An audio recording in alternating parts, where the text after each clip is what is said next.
All right, welcome back to the podcast. Welcome back to Dunn and Drew. I'm Drew. I'm here with Dunn. What up? Happy Black History Month. Yeah, thanks. You didn't seem very thrilled. It's whatever. Been there, done that. Yeah. I mean, even in school, like Black History Month, I didn't really pay attention to what they were talking about. Let's just scrap the month and just. Well, can you even name 5 black people? I can name 5 black people. Go. Me, my dad, Kobe, Shaq, Martin Luther King. Thought you were about to say my dad, mom, My family. sister. I flying back yesterday, actually this morning, I thought I could have swore it was an ESPN analyst or commentator, but I just could not remember his name to like look him up or ask him if that was him, but could have swore it was him. On the way to Jack's? I'm going to see him, on the way home from Columbus, Ohio. Oh, to Atlanta. Yeah.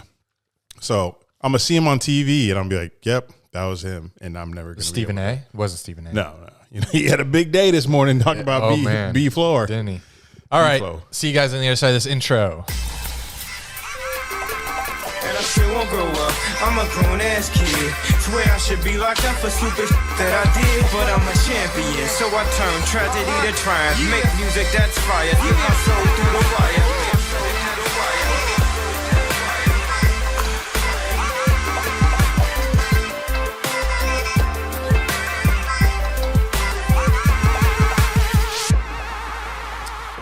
I am deeply sorry for last week's Wi-Fi in the hotel room. Like, I thought it was all good until Andy posted that shit. I watched it, and that shit lagged right out the gate. I probably spent 5 hours editing that. You should have. So when I texted you saying, bro, I don't think I'm going to upload this podcast. It's too shitty, and so much news has happened, and then you're like, post the fucking pod. And I got in my room, and I edited for like 3 hours. I was yelling at, like, because of the lag, it's just awkward conversation, and I wasn't used to that. Last time we did that was a long time ago, and my interaction with you and how uncomfortable I could hear myself being, I was yelling at myself, shut the fuck up! Like, yelling at myself talking while editing. I'm like, that's not fucking funny. Shut the fuck up. Like, it was bad. Jesus. Like, I was so mad at that product, but I put it up. It's out there. Well, at least they can't tell from the audio version. So, like, people listening in their car and shit couldn't really tell. Okay, but yeah, that's fine. But what I was saying was aggravating me. So it was a mess. I probably spent 5 hours on that. I know you weren't thinking about uploading that shit at all, but I was like, go ahead. But I was at my girl's yesterday, so Andy asked if I wanted to do the pod there. I was like, absolutely not, because I did a Google Meet call while I was there, and that shit was even more laggy than I was in the hotel. So I knew if we did a podcast in that house, and we wouldn't be here right now. We would be talking about all the shit we were going to talk about yesterday, and then pissed because the product was ass again. But I'm glad we waited till today. Got this new setup, so let's get it. A lot to talk about today. Yeah, a lot to talk about. We have a couple headlines. I think one of them is Tom Brady retiring. The other one is the Brian Flores suing almost everyone in the NFL. Rightfully so. We'll get into that. But first, let's touch on Tom Brady. I said Tom Brady, not Peyton Manning, right? Yeah, you said Tom Brady. You don't know. I'm like halfway through a Yingling. Haven't drank since halfway. so he a little stupid right now. End of an era. End of our childhood, Eric. Let's look at the quarterbacks that are now gone that we grew up with. And it starts with Tom Brady at the top. Drew Brees retired last year. Peyton Manning. God, it's been 5 or 6 years now. Been a while now, but we see him all the time now because he's a figure. Phillip Rivers last year. Ben Roethlisberger this year. Sorry, Ben, you are not the headliner in the 2000. What do they do? When are you eligible? 4 years or 7 years? Anyway, he's going to go in with Tom Brady. So unfortunately, but what a star-studded cast that's going to be. And Eli Manning, who left a few years ago. I can't think of any others that were the stars of our generation. I think the next to go will be the group of like Russell Wilson, Matt Ryan. Matt Ryan, that's a good one. Stafford. Stafford. He's getting up there. Maybe he rides off into the sunset after the Super Bowl win. That's true. I would. Who else we got? Nick Foles. Nick Foles. It don't count. Yeah. We got a bunch of journeymen right now that are left. But we've been talking about this new era of QBs, and it's very exciting what we have next. So I'm looking forward to the next 20 years in the NFL, as long as they don't go into shambles. I'm shocked Tom Brady did not shout out the Patriots in his text. Part of me thinks it's because more's coming. Like, it's Tom Brady. He's not going to be done from a few carousel posts on social media writing some things out. But he said his goodbyes when he went to the Bucks. So I think a final thing will happen with him, because he's a video guy. I think he's going to have some elongated videos announcing his retirement, and then a montage of his Patriots highlights, his Bucks highlights. I think that's coming. I tweeted that something part 2 has to be coming, because he didn't say anything about the Patriots, and then he quote tweeted the Patriots shout out to him and said, "Love you, Pats Nation," or whatever. "Thank you for everything." That was part 2. Because I think if he had something else coming, he wouldn't have done that. I think he felt pressure or was told, "Hey, you got to," and why he wouldn't do that, I don't know. I get, he said his goodbye when he left the Patriots and went to the Bucks, but still, when we're honoring Tom Brady's career, we're hardly thinking, what he did in Tampa Bay was phenomenal at his age, but come on, he did his damage on the Pats. That's what people know him most by. So to not mention the Patriots is weird, and I don't know, maybe he'll dodge the question on his next podcast episode. I think he just rushed to get it out because his retirement was spoiled a little early. Yeah, and he tried so hard not. Maybe he did have something else for the Patriots, but because the surprise that he wanted, his timeline was spoiled by Schefter. You think his social media team was cooking something up? Maybe, I think so. Maybe Schefter altered Brady's goodbyes. So he couldn't mention the Patriots once in that long ass. I don't buy it. Maybe he said "fuck Kraft, fuck Belly," but he's gone. He's done. But he went out on top. And he led the league in pass touchdowns, led the league in pass yards at 44. Nobody's done what he's done. And I think it was a good time to go, because you don't want to go out on a regressing year, especially if you're Tom Brady. You want to be remembered as, I went out when I was still the fucking best. So the best. I think this was a good time for him to go. Plus, he's probably losing Byron Leftwich, and he's just got to hang it up. And maybe there was pressure from his wife too. Oh yeah, for sure. That's what he said. Family. Yeah, he's got hella kids. His wife's making hella money. Tom Brady's made hella money. He's got nothing left to prove. He's been to the Super Bowl more than any other quarterback. He's won more than anybody. So he said, "All right, I see what's on the rise here in the NFL. I'm not trying to compete with that anymore. I'm out of here." Especially he went out on a comeback, 27-3. He almost came back and won that game to go to the Super Bowl. So remember when he threw his 600th touchdown pass and Mike Evans threw it? Tossed that bit to the crowd. Well, he did it again on his last touchdown pass. His last touchdown of his career. His last touchdown pass was that long one to Jalen Ramsey, to Mike Evans, and Mike threw that shit in the end zone again. Come on, Mike. Mike didn't know. Mike didn't know. Yeah, they thought they were coming back and winning. He could have caught another one in OT. Yeah. All right, so I'm going to read you I'm going to go through. Don't look at my screen. I can't read that anyway. What the fuck? I'm going to go through Peyton Manning's records over the years and Tom Brady's, and you're going to tell me whose is whose. Should be easy. Why? I don't know. Just trying to pump myself up. Okay.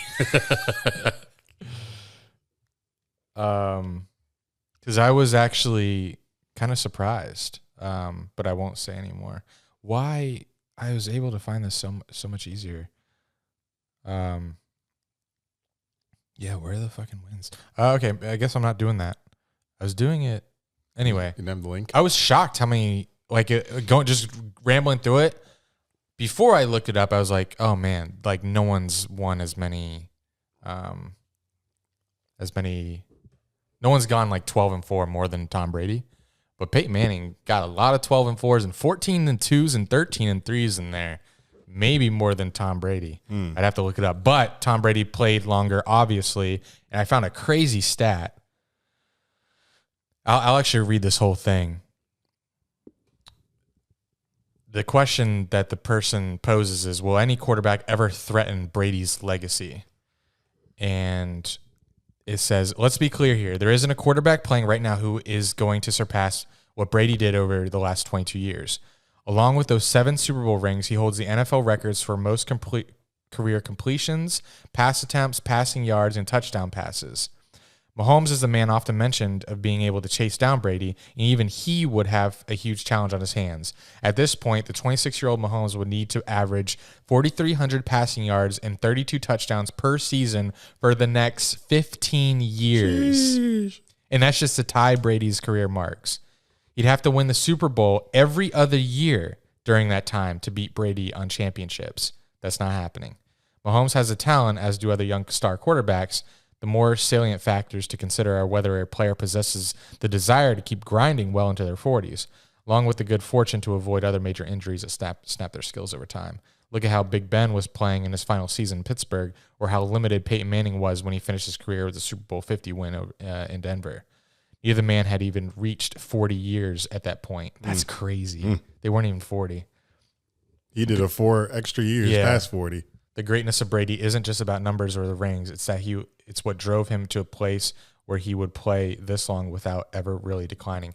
And it is crazy that like he went out on top, and it's because he was not going to play a season if he wasn't at his very best. Right.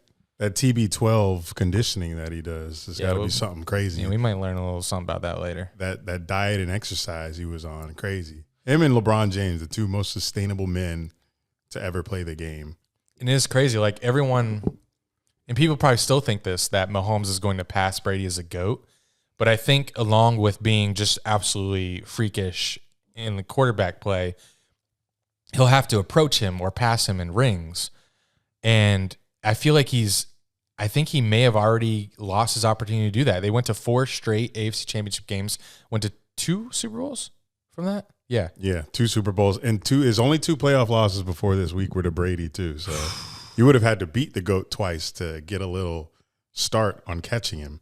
Now we got baby GOAT Burrow. Hey, Burrow in his second year, if he gets a Super Bowl against the Rams, then he on a better track. So it's just crazy that Brady went to 10 Super Bowls in 22 years. That is nearly a Super Bowl every other year. And he won a Super Bowl pretty much every 3 years. What? Insane. Like it doesn't, looking back on, there was a big gap there where they didn't win. But looking back on it, it doesn't seem like. Yeah, it feels like they were there every single time.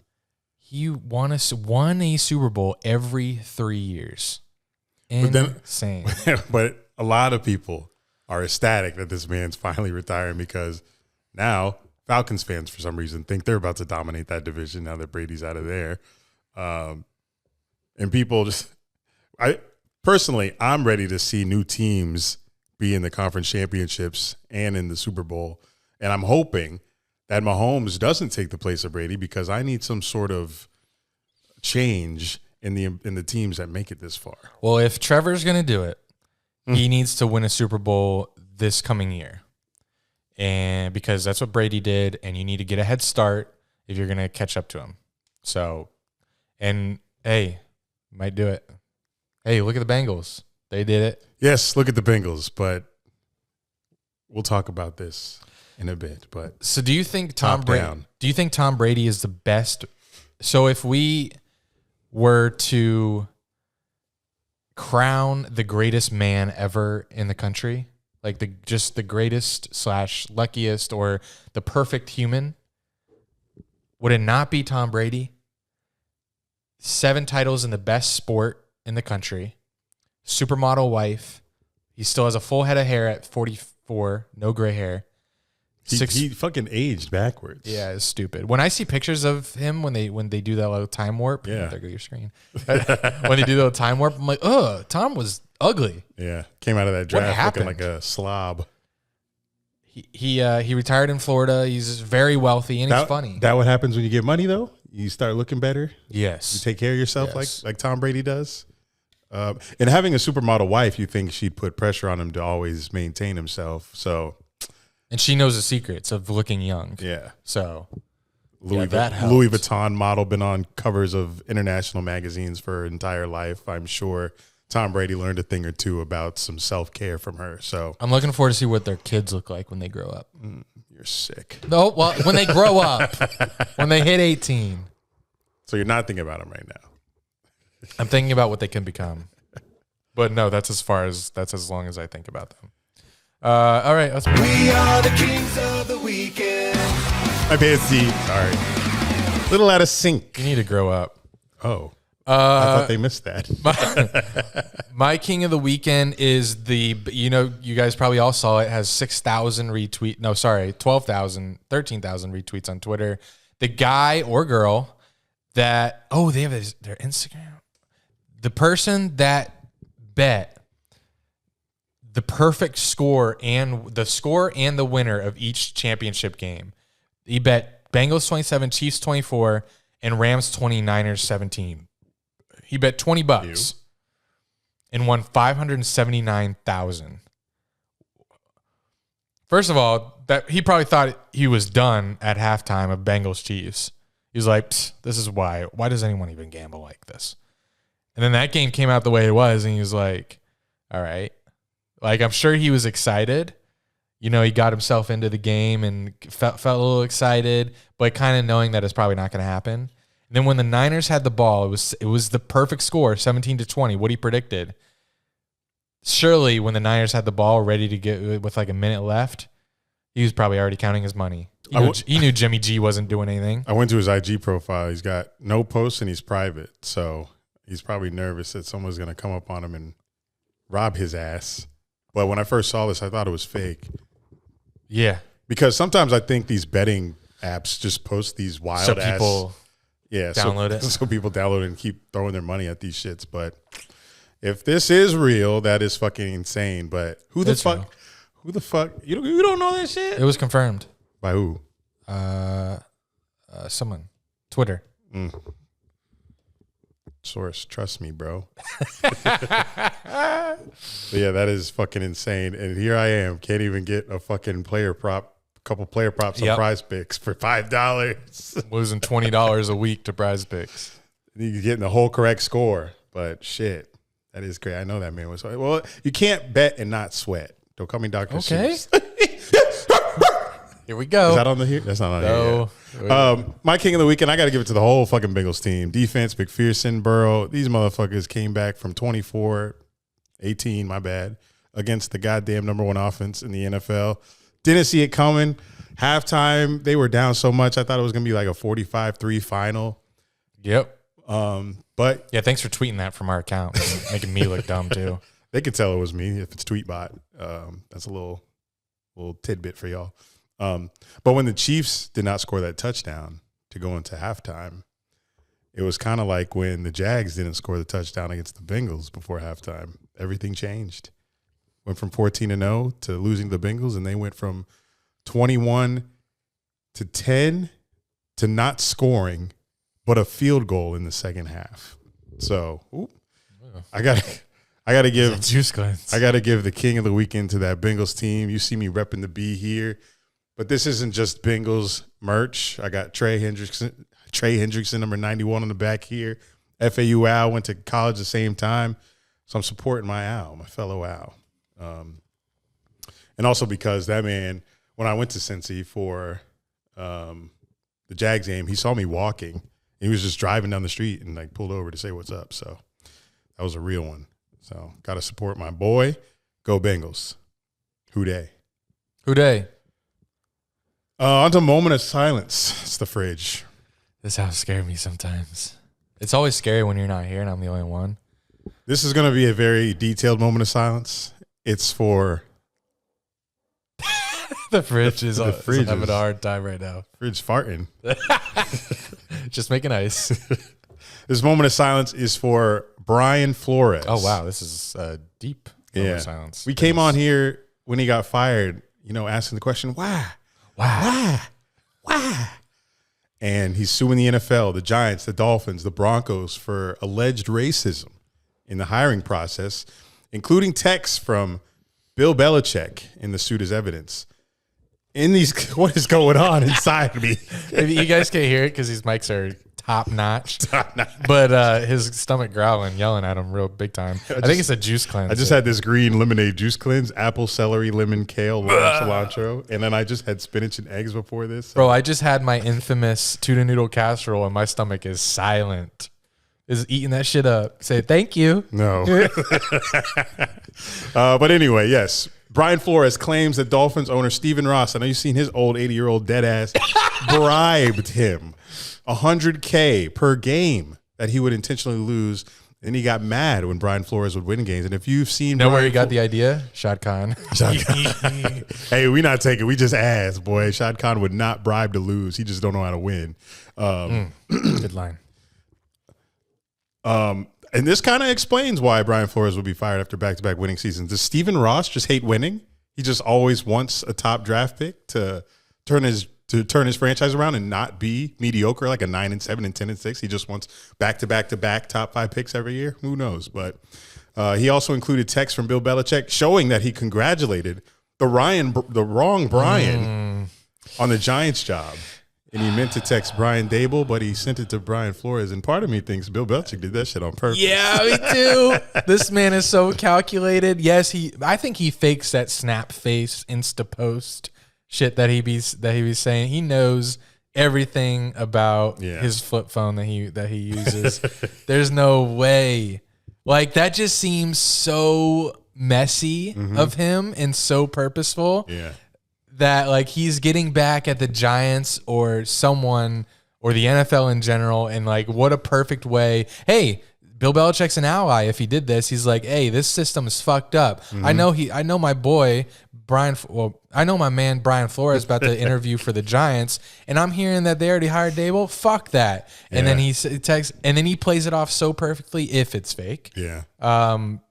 But allegedly, everything's allegedly. Do you need to keep going before I talk more about the text? No, go on. Go about the text. The text broke my heart. Oh, like it made me feel so bad because if you guys have been avoiding the story, you're too lazy to read. Let me read what the text chain between Billy B and Flores. Bill says, "Sounds like you've landed. Congrats." And then Flores replies, "Did you hear something I didn't hear?" Hey, did you hear something? Just kidding. Skit. I was thinking about skit, but I don't know if this is too sensitive. Yeah, this is probably not it ain't sensitive. Relax. It's just not the time and place for it. Yeah, that's what I meant. And then Bill replies after Flores says, "Did you hear something I didn't hear?" And Bill says, "Giants." But like it's weird because he says Giants ? Exclamation point question exclamation point question mark exclamation. Like Bill never is this what's the word enthusiastic. Like can you imagine Bill actually saying what he wrote here? Giants. It's like when people say I'm dead. And why he Chris Rock? When people say I'm dead in text and then their face is just like So Bill says Giants. Oh Giants. And Flores says, I interview on Thursday. I think I have a shot at it. Bill says, got it. I hear from Buffalo and New York Giants that you are their guy. Hope it works out if you want it to. Exclamation point. Flores says, that's definitely what I want. I hope you're right, Coach. Thank you. Then Flores gets a little suspicious. He says, Coach, are you talking to Brian Flores or Brian Dable? Just making sure. And Bill says, sorry, I fucked this up. I double checked and I misread the text. I think they are naming Dable. I'm sorry about that. BB. Thanks, Bill. Flores like, thanks, Bill. Do you think Bill Belichick signing his text BB? Well, he just did, so. Allegedly. Yeah. Well, yeah. But, So suspicious. If you were, oh man, if someone made me bet right now. That's just way too much of a coincidence, both their names being Brian, but And Bill let it, like, how did Bill go that long without? I don't know, man. I don't know what I would bet if I had to bet. What's done in the dark Will be eventually comes to this to the light. Grow up. But anyway, yes, he got those texts, and then knowing that he had to go through this interview process regardless, knowing that he wasn't the Giants guy, and that's, a great market to coach in, the New York Giants. Come on. So that sucked. And then his replies like broke my heart. Just he was excited and then like saying, "Oh yeah, I think I got the job. I mean, I hope so. It'll be exciting." And then he's like, "Oh, you meant to text Dable, who now has the job." Yeah. And then the third claim, when he went to go interview with the Broncos, then general manager John Lynch and others that were interviewing showed up hungover and an hour late and showed lack of an interest in the interview with Flores, which he said today on ESPN that in all the interviews he's done, this was the only one where someone actually showed up late. Brave man to come out here and release all of this info, especially against the NFL, who's got, this track record of terrible track record when it comes to anything legal wise. And they always get away with it. They have the best lawyers. They can always move on from this because they're just such a powerful league and everybody will consume the NFL product no matter what happens with the league. Like, they have so many players that beat the fuck up out of women and children, and nobody cares. We just move on because football's the GOAT. We'll get there. But this is a moment of silence for his potential. Real quick. I'm shocked that the NFL. So in their statement, they say the NFL and our clubs are deeply committed to ensuring equitable employment practices and continue to make progress and providing equitable opportunities throughout our organizations. Diversity is core to everything we do, and there are a few issues in which our clubs and our internal leadership team spend more time. We will defend against these claims, which are without merit. They say that the same day. How do you know that already? Yeah. You done no investigation and you already say the claims are without merit on something this sensitive of a topic on the first day of Black History Month? That's wild that they're so sure already that these comments were made without merit. Have they called Stephen Ross? And then even if you do talk to Stephen Ross, Elway, and the Giants, you're just going to take their word for it? Yeah. Like, come on, launch an internal investigation at least first. We know how these investigations go. They're still investigating the Washington shit that happened. Oh yeah, and that's what part of me thinks, that this may not go anywhere. But it's black people. they be aggressive with this shit. So we had Hugh Jackson come out. There's going to be they got Bill Belichick as an ally. Like how your accent changed when you said us black people. He got Bill Belichick as an ally now. And Bill Belichick, you bring him into this allegation as well. The shit, this is just great time. Right before the Super Bowl, Black History Month, shit going down for the NFL. And I hope this allegation continues and this doesn't just get brushed under the rug like so many other things in the NFL do. But Flores is still up for a job with the Saints Texans. I don't know if he's going to be blackballed from head coaching in the league again. Depends. But we know who the owners of these teams are, so he won't be hired by any of those teams that he's coming after, but potentially he could go to another. But can we talk about the Rooney Rule and whether it's effective? Obviously it's not. And it's being abused. Why? Yeah, and it causes embarrassment for these coaches that think they're being brought in legitimately, but they're just being brought in for the owners to check a box. Why? First of all, when someone hires a black candidate, the team that they hire from gets the draft pick. And I get that you do that to incentivize the other team to prop their guys up, but I don't understand why the teams that are hiring the black candidate doesn't get the draft pick. And I can see why that could be an issue, because you could be the Texans, hire Culley for a season that is not going to be good, get the extra third-round draft pick, and then fire him the next year. But maybe there should be a clause that if you want that draft pick, maybe the draft pick is in 2 years. So if you keep them, maybe it starts as like a 6-round pick, but if you keep your head coach for 2 years, it becomes a 3rd-round pick. And I think incentivizing the hire, not just the interview, because the interview can be done. That's like cheating on homework. You don't have to like do it legitly. You have to, when you hire someone, they're on your staff. You're like becoming family. Yeah. So I think the incentivization needs to be on the hiring, not the interviewing. Yeah, and it's pretty bad that this even had to be a rule in the first place because Whoa. Okay, I'll get to it after. it doesn't seem like it's been working because Mike Tomlin is still the only black coach in the NFL now. We just had like a handful of them just get fired. And then Jim Caldwell, Herm Edwards, Tony Dungy, there's been like a solid amount in the NFL, but they've never been around and stuck as long as, these white guys have. Is Mike Tomlin too quiet on this issue? Because I don't know if I've ever heard him he's probably taking a stand, but I just don't hear from him right now. He's the only black head coach right now. Yeah. And he's been there since like what? I don't even know. He's been there a while. 15 years. Sheesh. 15 straight winning seasons. Yeah, he's quiet, but like it's not his job to just come out here and have a statement already. Like, Okay. let the man. That's what I was just asking. Let the man breathe a little bit on the issue and subject. But moment of silence for Brian Flores. How long? About 30. Thank you. And what I said whoa to is we have breaking news on the podcast. That's rare. Very rare. Love when this This happens. shit's supposed to come out tomorrow at 11 a.m. Love when this happens. As you know, today was National Signing Day. Is this the Brian Kelly thing? No, this is Jim Harbaugh. Oh. Do you think he is? So did you see he's big, heavy with the Vikings?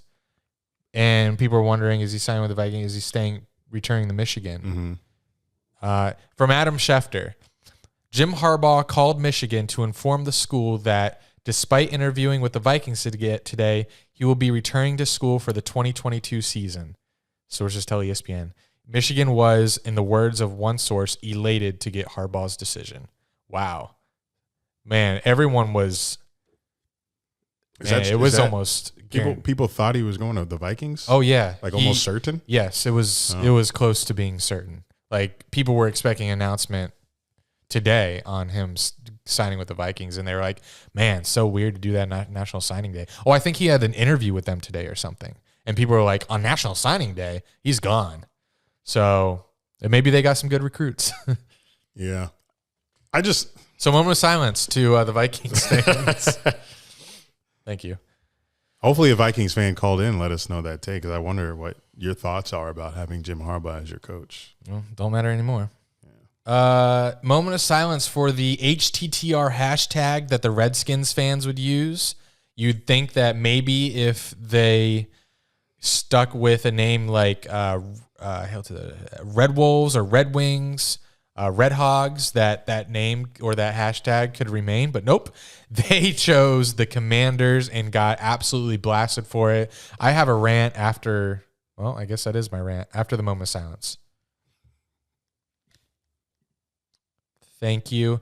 So, yeah, they're the Washington Commanders, and they rolled out a shitty-ass logo, and it's just, I don't even know where to start here. Washington Commanders, the commies, obviously, are what they're going to be called, and they're in Washington. Like, what? Soviet Union colors, Commanders. People are being paid so much more money than freelancers on Twitter and Instagram that have made such better logos and uniform designs than what they came up with in the 2 years that they had to work on this.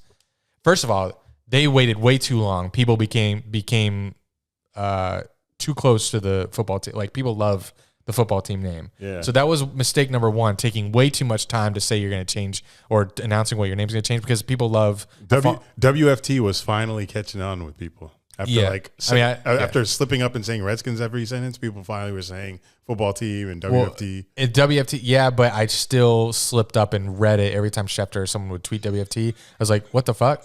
That's how I would read it. I'd read it as what the fuck. So yeah, the fact that people are making better designs on Twitter for free is just like, when is a team gonna be smart enough to know, like, let's take the pulse of the fans. Yeah. I saw one poll from a local news station in Washington saying, I think this may have been before, it could have been before or after they announced the name. The poll was, what about Commanders? Do you like the name Commanders? And it was like 93% no, 7% yes. And it's just, it amazes me how bad these teams, and it reminds me of when the Jaguars changed their uniforms in 2013 to that god-awful uniform look with the even worse helmet, two-tone helmet. Terrible. Like, who's designing these? Who's giving them the okay? And then it also reminds me of the Buccaneers jersey change when they went to the clock on the jerseys. Absolutely terrible. And now these jerseys and like just so, and then don't even want to touch on the fan that was out front. Starting a chant of, we are Commanders. Like how and much then of it, and then that cringy ass pause. Yeah, it's like, come on, guys. Dun, dun, dun, dun, dun, dun, dun. Come on, do it. Fuck.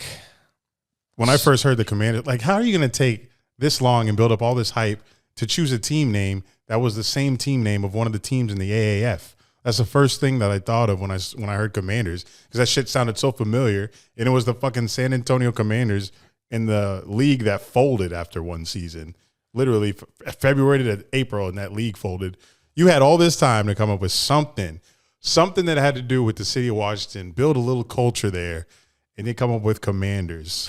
When you had all of these dope suggestions and concepts on social media, these people just do not pay attention to anything that's going on with the fan base. Like, do you see these Red Wolves jerseys? Yeah, I've seen them. Oh shits.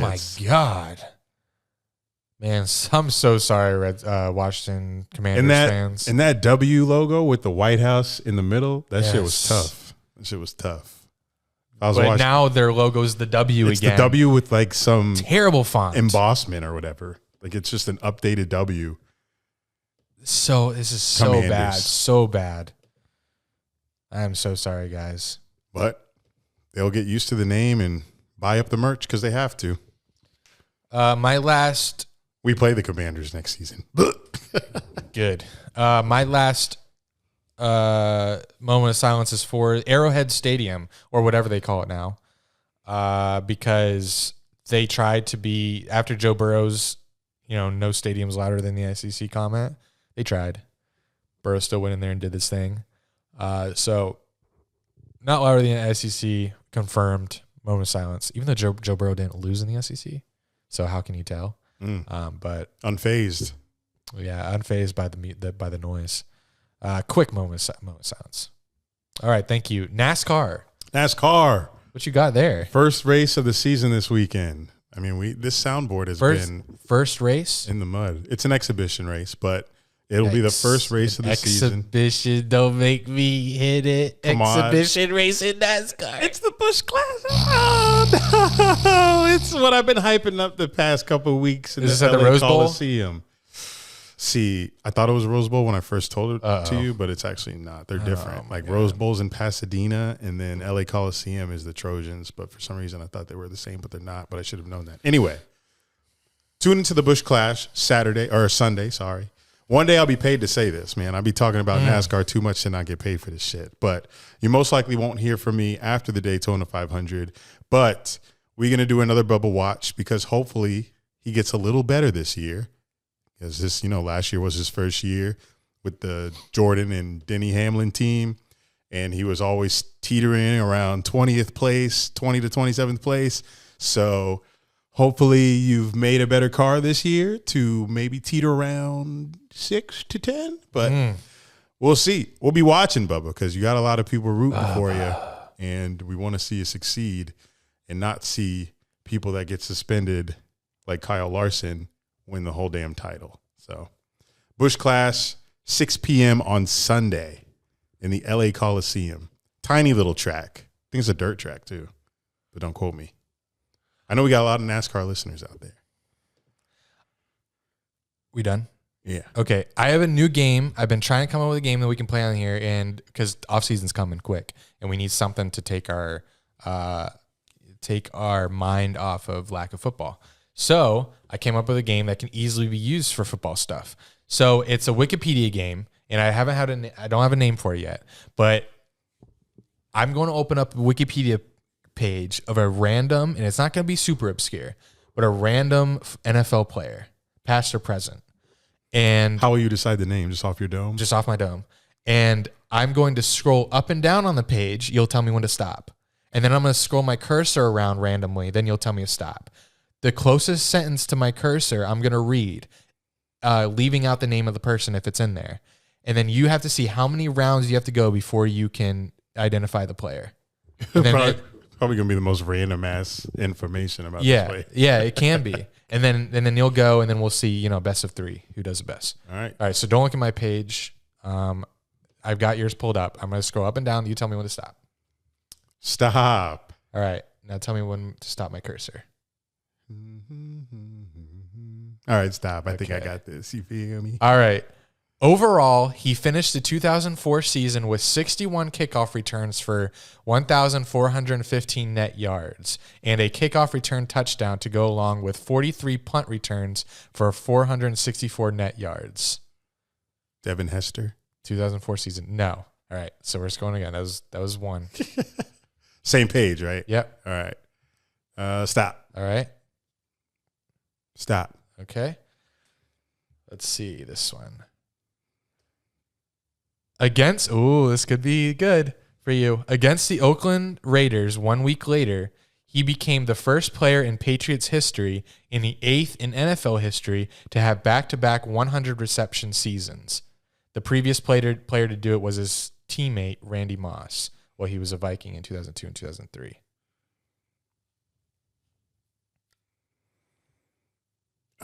Julian Edelman. No. Damn. Damn. All right, here we go. Da-na-na-na-na-na-na-na. Stop. Okay. Fuck. Da-na-na-na-na. Stop. That was aggressive. As a sophomore, he had 50 receptions Shit. for 582 yards and 5 touchdowns. This is NFL or college? A sophomore. This would be college. Well, that doesn't help me. Damn, I'm surprised you didn't get it after missing the last one. Because you gave me kick returner and then receiver, so that I was like, fuck, who did both? But I know he's on the Patriots now. Deion Branch. I know people at home are pissed because they know that everyone knows it now. Nope. So that's third. So let's go again. I thought I only get 3 tries. No, we're doing best of 3, but you go until we get your score. Stop. Right. Okay. Stop. Okay. He is sorry. He played college football for the Texas Tech Red Raiders and was signed by the San Diego Chargers as an undrafted free agent in 2004. He went on to play for the Dolphins, Patriots, Broncos, and Rams.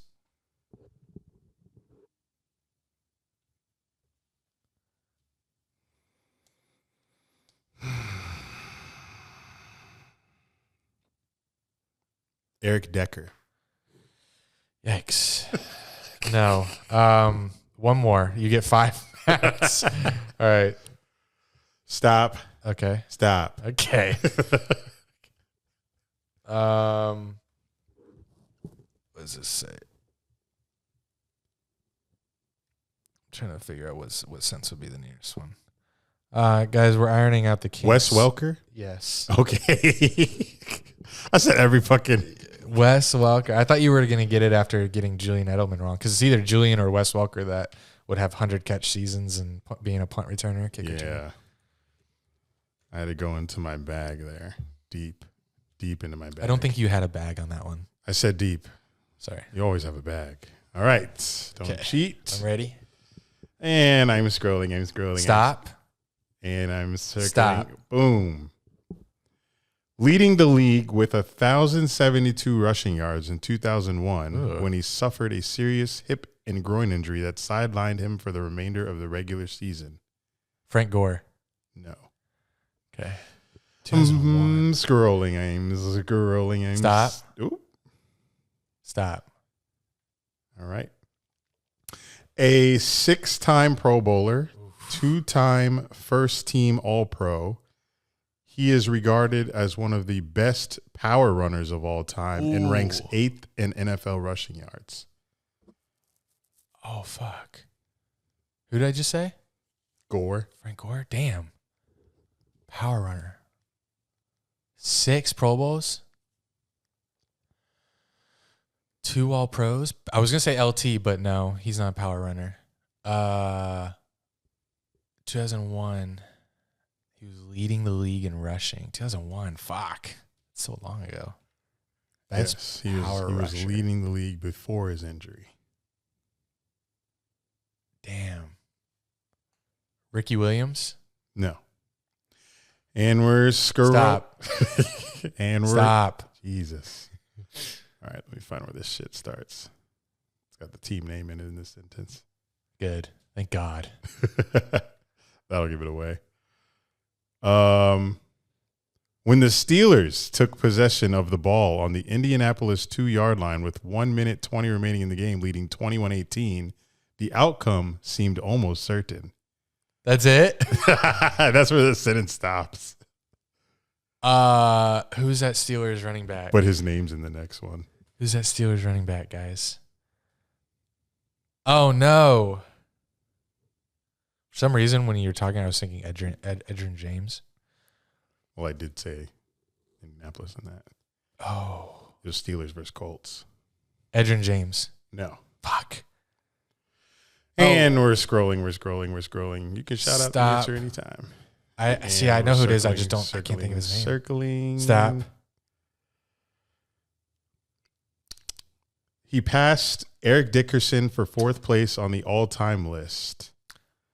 Oh my God.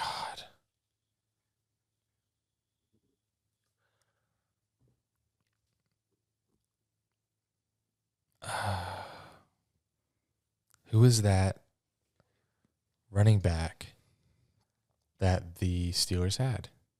I see. This is embarrassing. So tell me. We both lose. Jerome Bettis. Yep, that's who I was thinking of. Yes.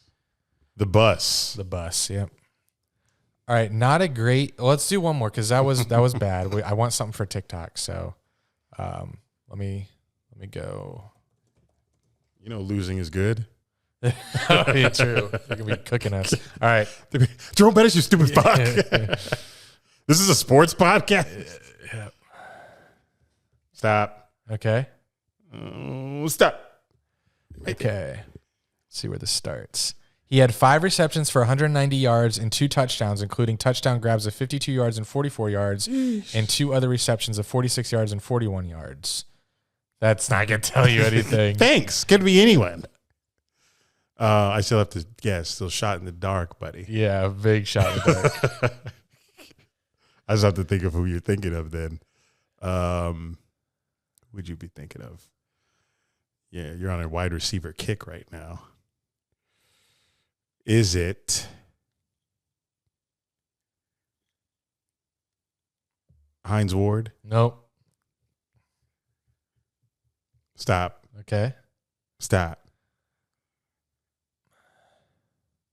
Ooh. Widely regarded as the greatest wide receiver of all time, along with Jerry Rice. Oh. He holds the NFL single season touchdown reception record, the NFL single season touchdown reception record for a rookie, and is second on the NFL all-time regular season touchdown reception list with 156. Oh my God.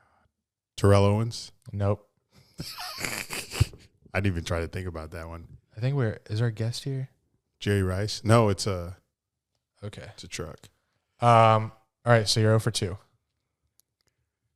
It's not Jerry. No. He's no.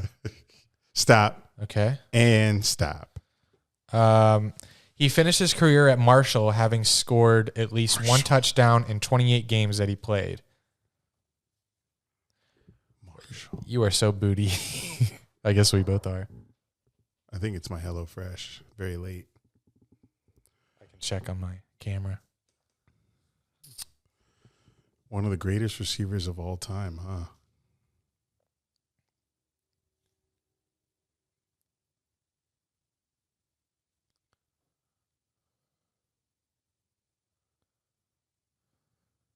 Wow. Drawing blanks in this historic game. Larry Fitzgerald. Boy. Okay. Going again. This is so bad. This is what I imagined. Stop. Okay. Stop, man. Okay. Who the fuck go to Marshall? Oh my God. Someone didn't see the 30 for 30. The following week in a primetime Sunday night matchup against the Colts, he had 179 yards and 2 touchdowns, including a 63-yard touchdown in the second quarter that moved him ahead of Terrell Owens for sole possession of second place in career touchdown receptions. Man, I'm right around this, man. I'm right around him. You ain't near it. I said Terrell Owens. I said everybody around him. Oh, who are you goat? You goat. Who the fuck is the goat? Who's the goat receiver? Why am I drawing blanks? Yeah, this is bad. I know. You're going to say the name. I'll be like, duh. Yep. Drawing blanks here. Big blanks. The callers are so pissed. I mean, the listeners are so pissed right now. Oh, man. We need to do this on Patreon. Have people call in and we play this game with them. Oh, fuck.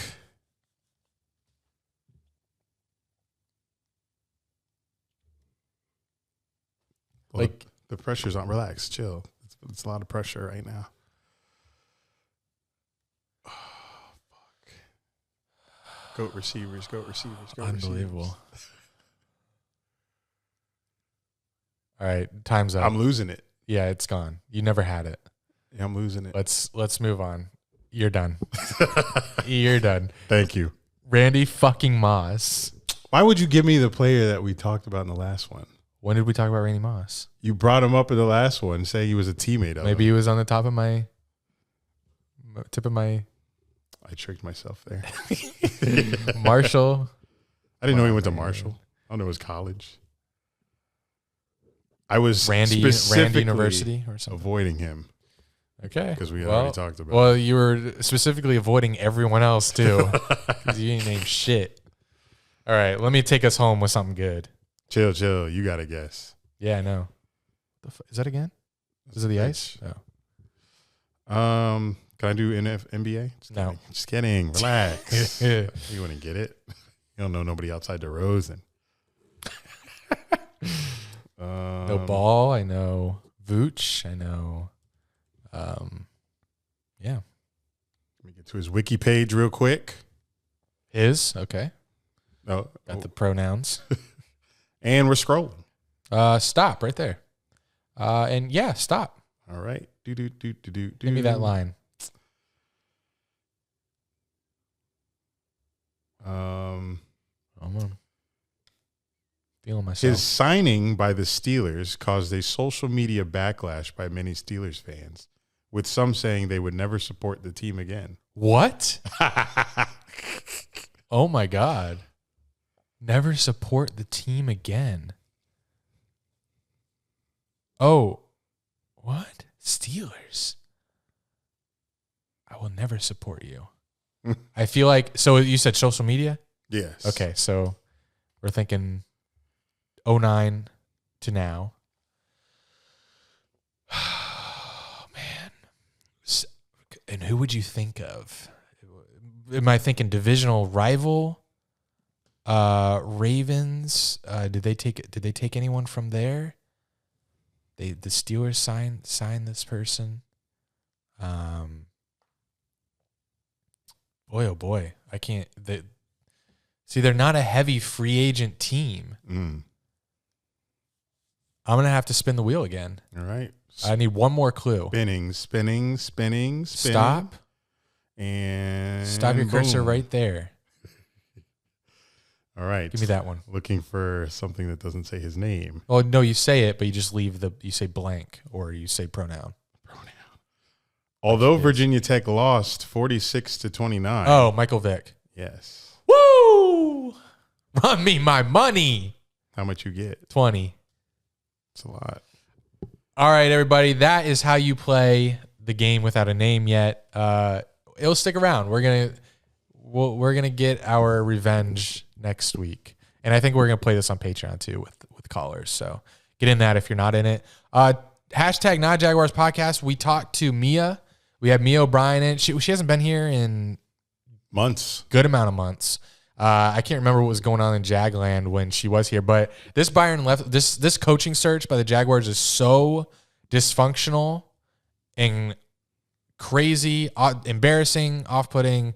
We don't know how to explain it, and I don't know how to say it any more ways than I've already said it. So, and it's taken even more twists and turns. So we have me on. She's gonna tell us her perspective of covering the team and what it's been like, if this has been anything she's seen before. And then I'm also going to ask her, what are her top questions? Because Shad Khan, even though he hasn't spoken in front of the media for probably a year, he spoke after. I think he spoke after we drafted Trevor, but it's been a long ass time. Yeah. So I want to see, what are her top questions for Shad Khan?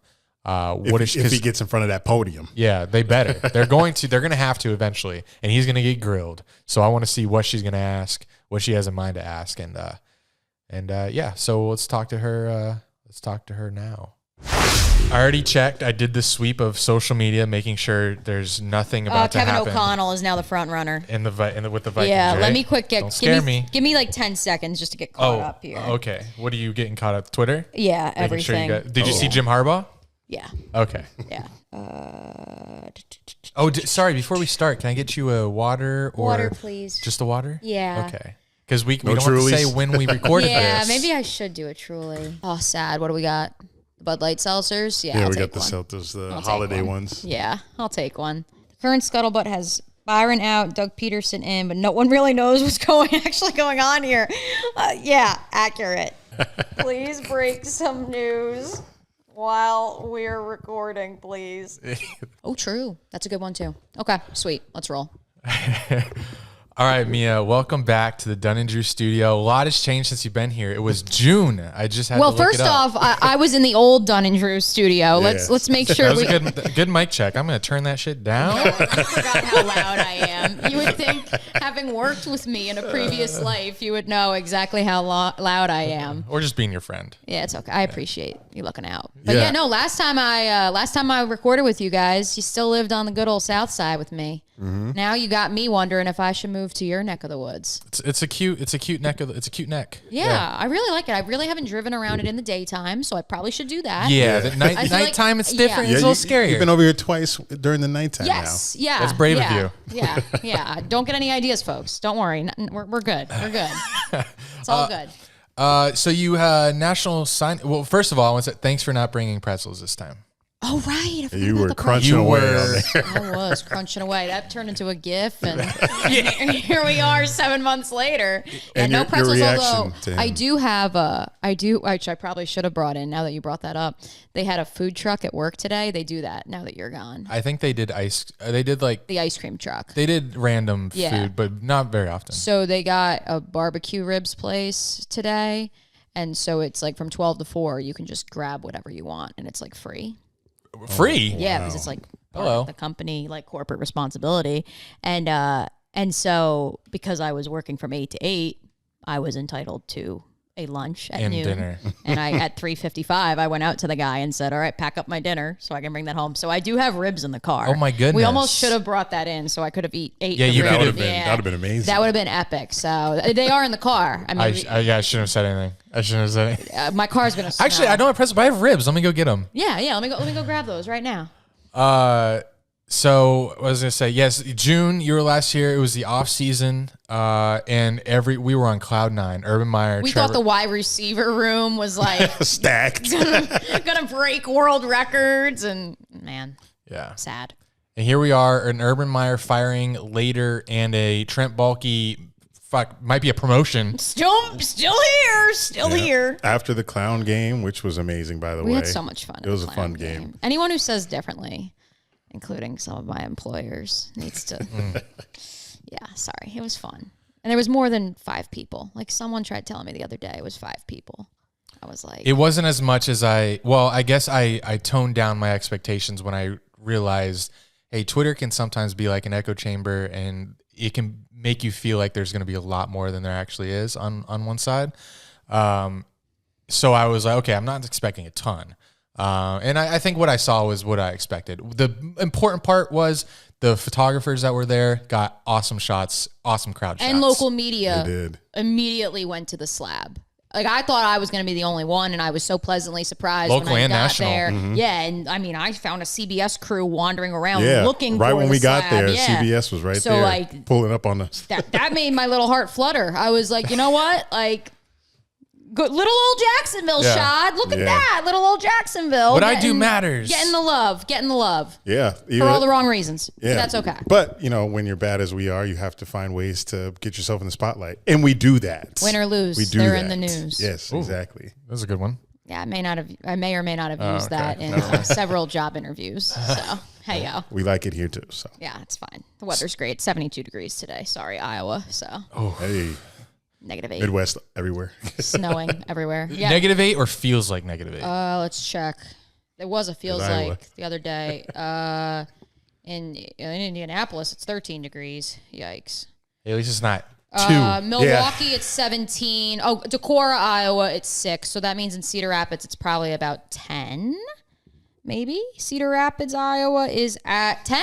Wow. 10. Wow. Call me meteorologist. We have as you know, quite a few Iowa listeners. I so, know. There's 6 Sure in Des Moines. Shout out to the Des Moines bros.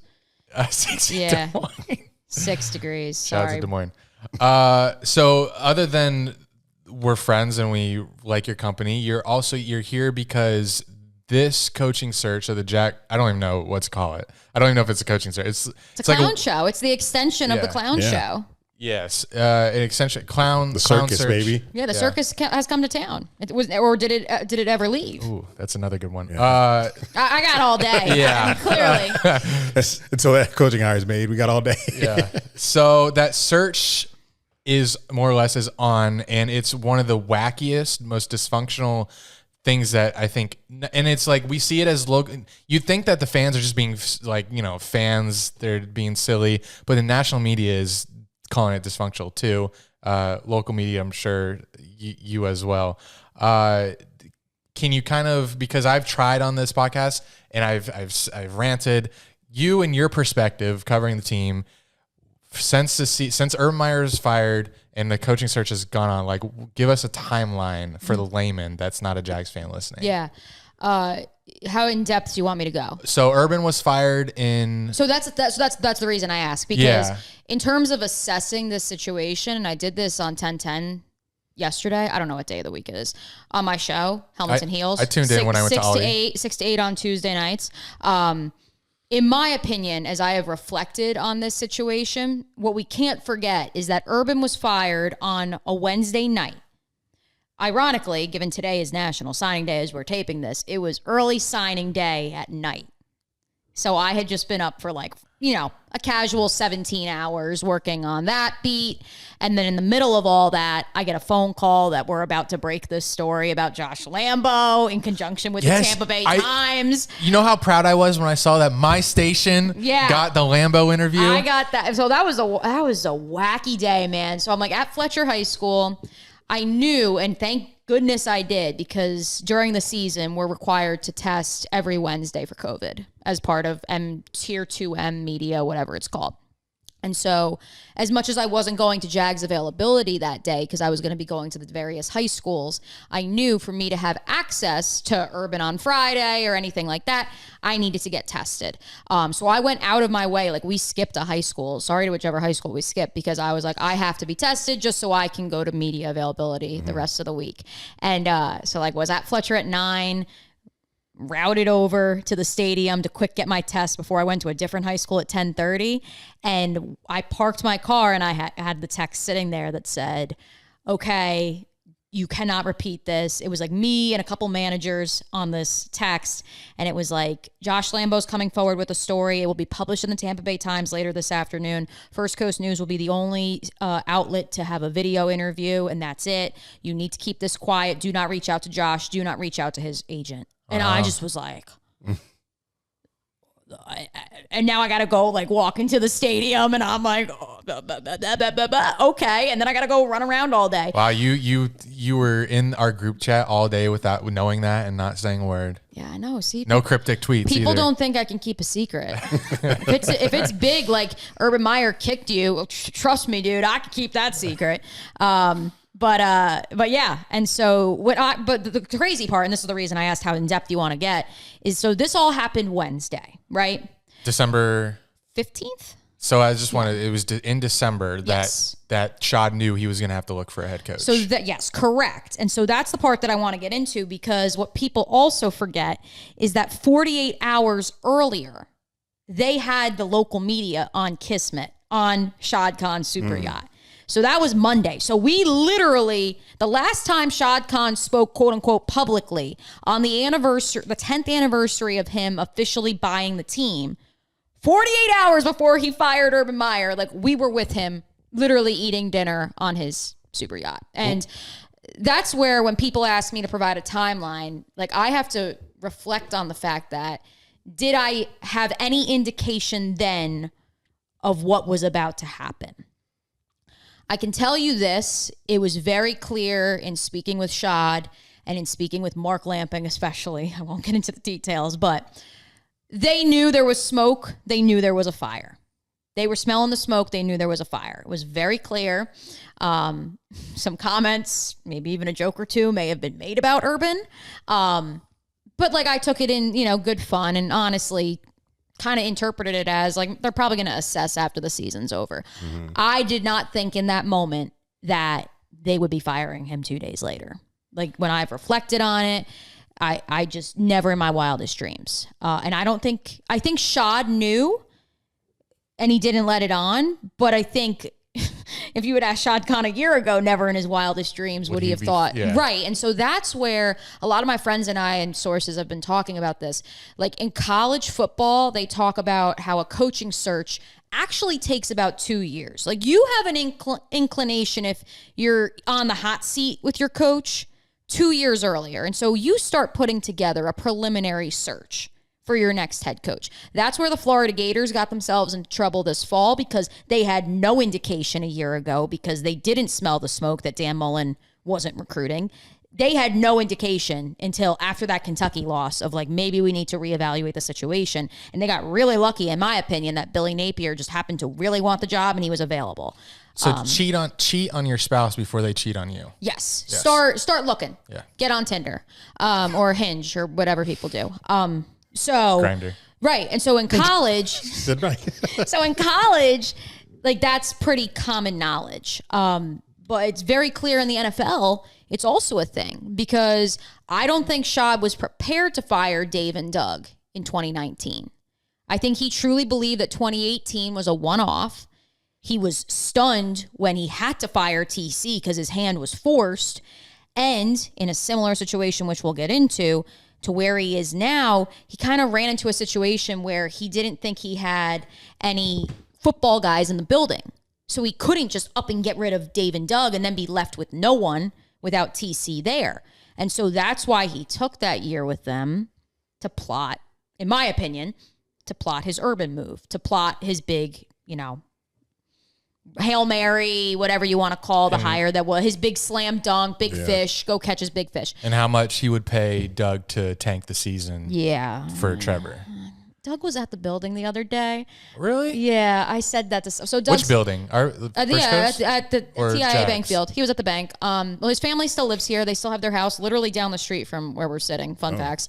Okay. He's a South Riverside guy or San Marco guy? Yeah, they're in San Marco. Yep. So they didn't sell the house. They still live here. His kids go to bowls.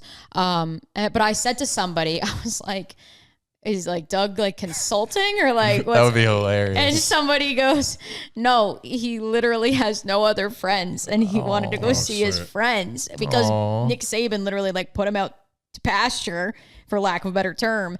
I told my mom was like, you should have called Doug and like bought him a Dunkin'. or something. Bologna sandwich. I didn't know he lives right around the corner. Yeah, I he literally lives right down the street. You want to call him? bring him in. I know. He doesn't answer his phone, if you ask Mark Long. Yeah, I haven't I tried heard that. calling him, but apparently he doesn't answer his phone. Damn. So, but anyways, back to my original point before we get off on that tangent. The point is that typically coaching searches take 2 years. And so, Shad, I think, had built up this whole idea of like head coach centric. He's got his guy. He's got this big CEO. leader of men, CEO type. Yes, Urban had never been in the NFL before, but that's why you kept Trent Baalke around. So like all the NFL rules, like he could run them past him in case he had any needed clarification. Well, apparently there was a lot of clarification that he needed. And so I think for him, it was really, like a shock that like he had no direction. He didn't know where he wanted to go. He was in love and his heart was broken just like that.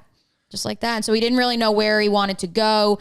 And so I think he still is kind of just wandering around. This is his Take Care Drake album moment. Yeah, he's just wandering in the abyss of like what he wants.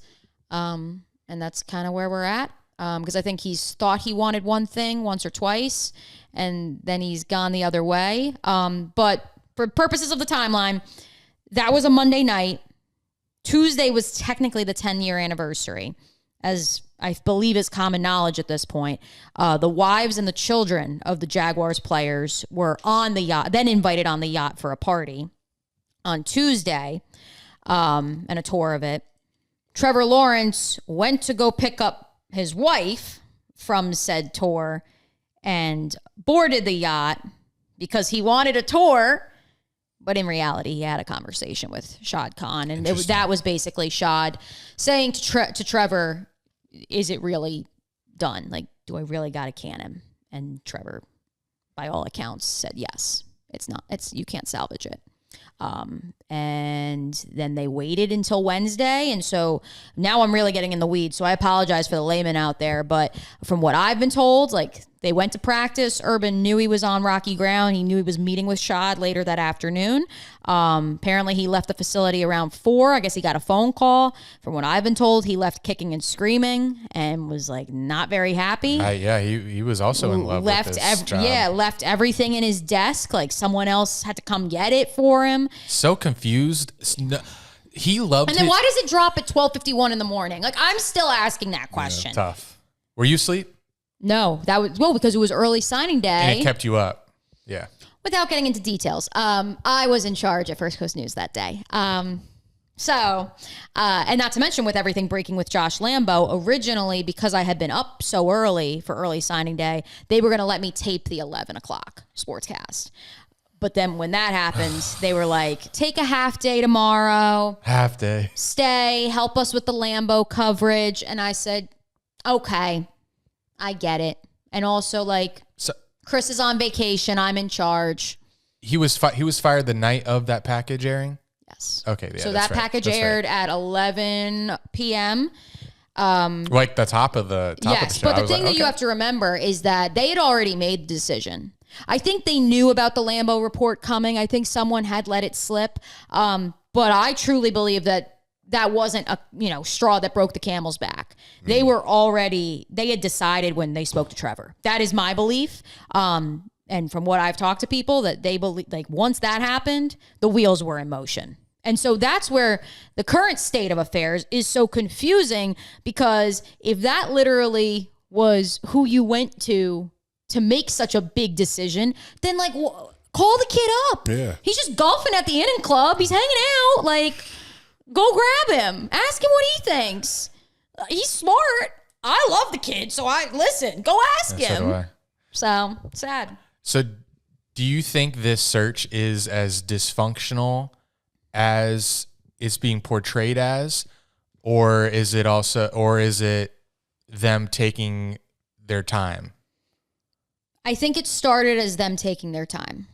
I truly believe that. I think because Shad is a very proud man, and the fact that he sat up there this past April and said, this time I got it right. Yeah. He was very confident in that. As were we all. Yeah. And I was too. I was right there with you, Shad. So do not feel like you were alone in saying that. We just got off brand, Urban Meyer. We thought we were getting, top shelf, and instead, I don't know. It seemed pretty on brand for things that he did. That's true. Yeah, unfortunately. But yeah, I get it. But no, so I think the reality is, and I think this is pretty common knowledge at this point, they knew they were going to hire Urban. Even when he told Doug that was a rumor, like they knew they were hiring Urban. And even the interviews they conducted with Brian Dable and Eric Bieniemy, those were, let's be real, to fulfill a requirement. And moreover, to have, some groundwork in case of the 0.001% that this happened. Of course, it's ironic that none of those candidates were interviewed this time around. Right. So I guess they really didn't like them that much, or I don't really know what happened in those interviews. And so the point is that Shad felt he didn't give the search respect last year because it was Urban or bust. And so this year he feels like he has to do his due diligence and talk to everyone this side of the Atlantic. With that said, you truly have to talk to everyone this side of the Atlantic when you are searching for a needle in the haystack, as in someone to work with Trent Baalke. Yep. So as well-intentioned as it was to say, we want to do a wide search, we want to do this, you had to have some sort of focus. I got off the Kismet feeling like if they were to make a change, he wanted someone with head coaching experience because clearly it didn't work this past time. Mm-hmm. B, because similar to having Tom Coughlin in the building, having someone with football experience means that Shad can be as hands-off and laissez-faire as he wants to be. And so that's where, if that was your approach, then take that approach. Instead of, I'm going to talk to this first timer, but then this guy, but then also this guy. And that, in my opinion, from a 30,000 foot view, that's the problem right now, is they don't know what they want. And moreover, you have a roadblock in Trent Baalke thrown in there too. Why do you think why is he still here? In your guess. Other than that, he's the football guy in the building right now. Yeah, because I was going to say like that. why To me, that's the reason. So they just interviewed Rick Spielman. Yep. So why? Which is the right move, and I don't know why they didn't. Right. It was in the works. I think that's where I think Shad and his patience comes in. Is Rick Spielman was pitched this, from what I've been told, he was pitched this job weeks ago. But he was pitched a couple jobs. Like, if he didn't get fired and they didn't clean house in Minnesota, he was going to get promoted to president. And then if not that, he might have worked in the league office. And so, late 50s, early 60s, correct me if I'm wrong. Sure. I believe. So like, no clue. At that stage of the 59, game, sure. right. So Yeah, at that, 59, I think it so is. at that stage of the game, you want to evaluate where you are. And, Shad is a very patient person, as we all clearly know. And so I think knowing how important this hire is, I think that's the one person he was good with chilling, like, make your decision. Except it's been to his detriment, because then the only person in the building is Trent. Mm-hmm. And like I said this on radio, I've said this everywhere, like, especially when the Byron and Adrian Wilson stuff was really heating up. If you go to any other franchise in the National Football League's website, which, mind you, the same company builds all their websites. Right. If you go to front office staff, there is like 8 people listed at the top. President, vice president of player personnel, vice president of pro scouting, vice president of blah, blah, blah, blah, blah, blah. Yeah. And we were talking about this, how the front office of the Jags is pretty much depleted. 4 people. Shad, Mark Lamping, Tony Khan, and Trent Baalke. They do have a scouting department, but they are listed in like the 8th section on the page, like below After marketing. communications and marketing. So that tells you how much they value their scouting department. And Tony Khan's listed on like 20 websites of the top people. He has so many companies. Right, exactly. And like my thing is, like, you have Tom Gamble in the building, and I know him and Baalke were like friends, but him and Dave Caldwell were also kind of friends. But like, he also was like potentially getting an interview for the Raiders job, so people seem to like him. So like, let him run the search. Like, like, I know that's unorthodox, but if you really want a football guy to at least like consult with, like, have him do it. Like, clearly Trent was a roadblock, but shout out Mike Garafolo from the NFL Network for finally, like, saying what we all knew, which is, in these interviews, Trent is sitting there and Sean asks them, would you be willing to work with Trent? That's absolutely ridiculous. Like, in what world do you think the person's going to say no? Apparently Nate Hackett did say no. So shout out to Nate Hackett too. If that's dead ass, oh my God, that's awesome. Like, good for him, man. If he really did, like, that's what I've heard. Like, I think he was like, nah, on the Zoom, and then in person, he was like, yeah, no, I ain't working with that guy. Wow. So if he did, like, good for him. Yeah. I mean, he knew he had options. We need a hero right now. Right. I mean, power to Byron, which I guess we're going to segue to that now. Like, power to Byron, that Byron had, for lack of a better term, the balls to say, yeah, maybe, and then get to the negotiating table and be like, bitch, he's out. Like, and I think when their initial, so when Dilla tweeted that Tuesday night or whatever it was that Byron's going to be the next, so the next day when it started breaking apart, Dilla kind of said, man, I'll hold the L on this, thinking that it was wrong, but I think it was right. Oh, no, he was presented a contract. Yeah. By multiple accounts. And then it falls apart because of the bulky thing. Right. And that's it's wild. sad because now if you, so the bulky thing, yes, that's the big reason it fell apart. I was also told that Shad had woke up Friday morning and had 11th hour concerns because a lot of people were pressuring him at that point. Like, all right, well, like, yet again, it's the same exact issue that Trent's what's standing between us.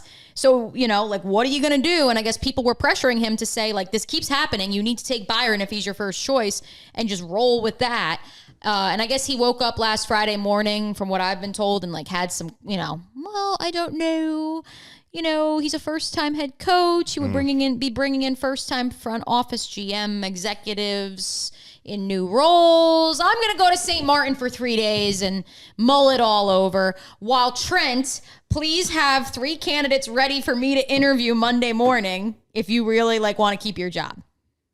This speculation is so fun, so wild, also stressful. Again, I can't, listen, these are things I've been told. These are things of me hearing one thing from one person and hearing something from another person and then connecting the dots. Yeah. So I could be way off base. I am really looking forward to the 30 for 30. Man. I can't wait to be a part of it. I'm hoping ESPN calls me up because it's going to be wild. Like, I can't wait to know what actually happened because... Yeah. Okay, so speaking of... regardless of, what actually happened, in the middle of the search, he up and went to St. Martin. That is what screams... Doesn't he rent the Kismet out, though? Yeah, but he flew back. Oh. So, there was, someone tracked the flight, the personal jet, went from St. Martin back to Jack's this past Monday morning. Okay. So...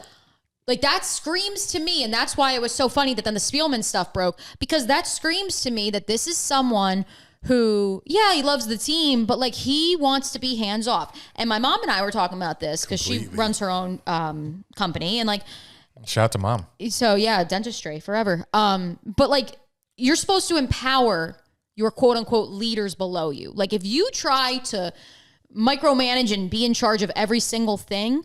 First of all, it's like Rome. You're going to be spread too thin. That's why I promoted him to co-host right after we started the podcast. Or B, and once again, let's take it all the way back. I reflected on my time on the Kismet, my personal conversations with Shad.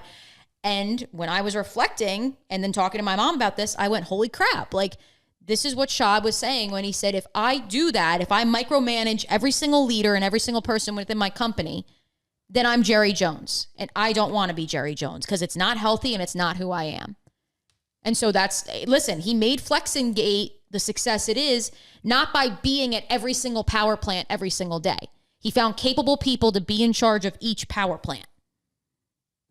And that's the sad part, is that's a multi-billion-dollar business because he found successful people and empowered them. And that's why the Trent thing makes absolutely no sense. And the only thing I can come to is that he really wants someone with football knowledge to lean on, and he's the only person in the building. And that's why the Spielman thing is so fascinating. Because Tony, I know Tony is doing tons of stuff, but he's got to know some. I was talking to somebody about this last night. Good to lean on. Tony, I use the analogy that the Jaguars from 2015 to 2017, friend zoned Tony, if that makes sense. He's still always going to care about them, but they're never going to give him fully what he wants at this juncture. And so he kind of has to keep arm's distance. He has said on the record that he poured way too much time and energy to the point of almost having a nervous breakdown because he was so in the weeds and so in the numbers, and he couldn't do that anymore. It wasn't healthy. And that kind of is what was a springboard to creating AEW and to really focusing on Fulham. And even then taking a step back a little bit with Fulham and saying, what do I want to actually dedicate my time and energy to that I see, reaping the benefits beyond just a couple of undrafted free agent gems. And that was his, from what he has said on the record, what I talked to him about, like that was what he struggled with. And so that's why I think he's trying to keep arm's distance. But the problem is that he sees his father effing up. And so he's like, he wants to help. But at the same time, and I've said this to multiple people, like, can you imagine going to your dad and being like, Dad, you're effing up your company. Like, what are you doing? Like, if I said that to my dad, like, I get slapped. Like, no, my dad wouldn't do that. But like, he would definitely like yell back and like that. That's a scary, for a lot of people, that's a scary prospect. And I don't think Shad Khan's a yeller. I don't know what their relationship is per se as a father-son dynamic, but like, you can't just say, yo, you effing it up, Dad. But how he doesn't see this from his entire fan base that's been supporting the team for over 2 decades. Pay attention to that at least. Yeah. When you talk to Shad, when Shad Khan finally has to face the media after this, first of all, is there any way this coaching search could end and people would say, oh, that was actually calculated? Do you think there's any situation? Yes, because I think Shad Khan is a really smart guy, and I think he's really good at spinning things. So they could. I mean, let's be real. Like 2017 was a success. And I'm sure there were things that were like, oh yeah, we planned on doing that. Like the ball happened to bounce that way. Like, if we end up with Spielman, Byron and Adrian Wilson all like falling in place, maybe people will be like, oh, taking their time and doing it this way, maybe they had a plan all along. Yeah. So that's still possible. It's still possible. And if you listen to Helmets and Heels last night, I know she was like saying it in jest, but Donna Murphy's conspiracy theory of like, is a point we can get into, how Byron and Adrian's camps have been silent, especially Byron Leftwich's. No one has heard anything. So her theory is that they are still on the Kismet in St. Martin. And he just told them to lay low until it's time. No service out there. Yeah. Which, I mean, considering some of the reports I heard that Vic Fangio was like being held captive in the DoubleTree in downtown Jacksonville. I mean, listen, like anything's possible at this point in time. So, yeah. They could spin it that way. Even if it's Doug Peterson, I think he could spin it that way to, they had to, which I truly do believe this is true. They had to come to a negotiation with Doug to, who has the control. They had to outline exactly what they wanted. He has been on the record in saying he had trepidation about the power structure, and that was during the 6-week period in between interviews, which is very weird, but like Jaguars. That's what makes it seem dysfunctional. Like so much time in between interviews. But also he left to go to St. Martin for a weekend. So like it's the same guy that does that. So are you really surprised? Yeah. But like the Doug Peterson thing, they could spin it as like all along they wanted someone with head coaching experience. Like they could, and especially if they were to part ways with Balky, they could say, well, we needed someone. That's why we didn't go with Byron, because now that we have one less person with football experience, like executive experience in the building, we need to bring Doug in and blah blah blah. So it's just crazy because Trent's resume and reputation don't qualify him for this job. And it doesn't qualify him to be for Shad to be this attached to him. They're like, that's what's the weirdest part. It's just, I mean, and he's just scared to move on from him. Yes, I'm glad you brought that up, because I brought this up to someone the other day, and they were like, "Wow, that's the reason that he wants to hire Rick Spielman is because Rick Spielman will be the one to fire Trent. Shad won't have to fire him then." But Shad fired Urban. I mean, that. Yeah, but he also fired Urban for cause. So it was a little different. So I think you needed to have it come from the top for that lawsuit to play out. But no, with this, he will have Rick fire him, whether it is in the next 3 weeks or whether it is in the next year. He'll do all the firing. Right, I don't know, but it will. Shit, it could be a decade from now. I can almost guarantee for you, I will be greatly surprised if it is Shad Khan that actually fires. Me too, because we're this far in, and he hasn't done it. And that's why I believe he's bringing in Rick Spielman to do it personally. Personally, and like maybe I like that take. I don't know what Yeah, I like sort of like I don't know what sort of friendship they have that like he's afraid to do it. Yeah, people are saying, does he have like nude photos of Shad? Like, what's going on right now? Don't want to see those. I just don't understand it. So, but no, I believe that they're bringing in Rick Spielman for a variety of reasons. But one of them is to fire Trent Baalke, which is absurd because he literally held your entire coaching search hostage for the last 6 weeks. But Okay, so you have Shad Khan finally addressing the media for the first time since. we were on the Kismet. Okay, but That was private. That's true. non-live Publicly, draft since the draft. Oh my God! And that was actually, Mark Long said this. I swore we talked to Trent in a press conference setting once in August. I'm pretty sure we did. I have to go back and look. I'm pretty sure we had him at least once at training camp, but it would have been early on, like the last week of July. But other than that, the last time that Trent Baalke spoke on the record press conference was at the draft. Absolutely insane. Anyway, Jerry Jones is like going on local radio every other day of the Yeah. week, and meanwhile, like Jim Irsay is talking to fans after the Irsay game My by their parents bus. didn't know who Jim Irsay was when I had to go home a few weeks ago, and I like showed my mom who Jim Irsay was, and she was like, "That man's a billionaire," and I was like, "Yes."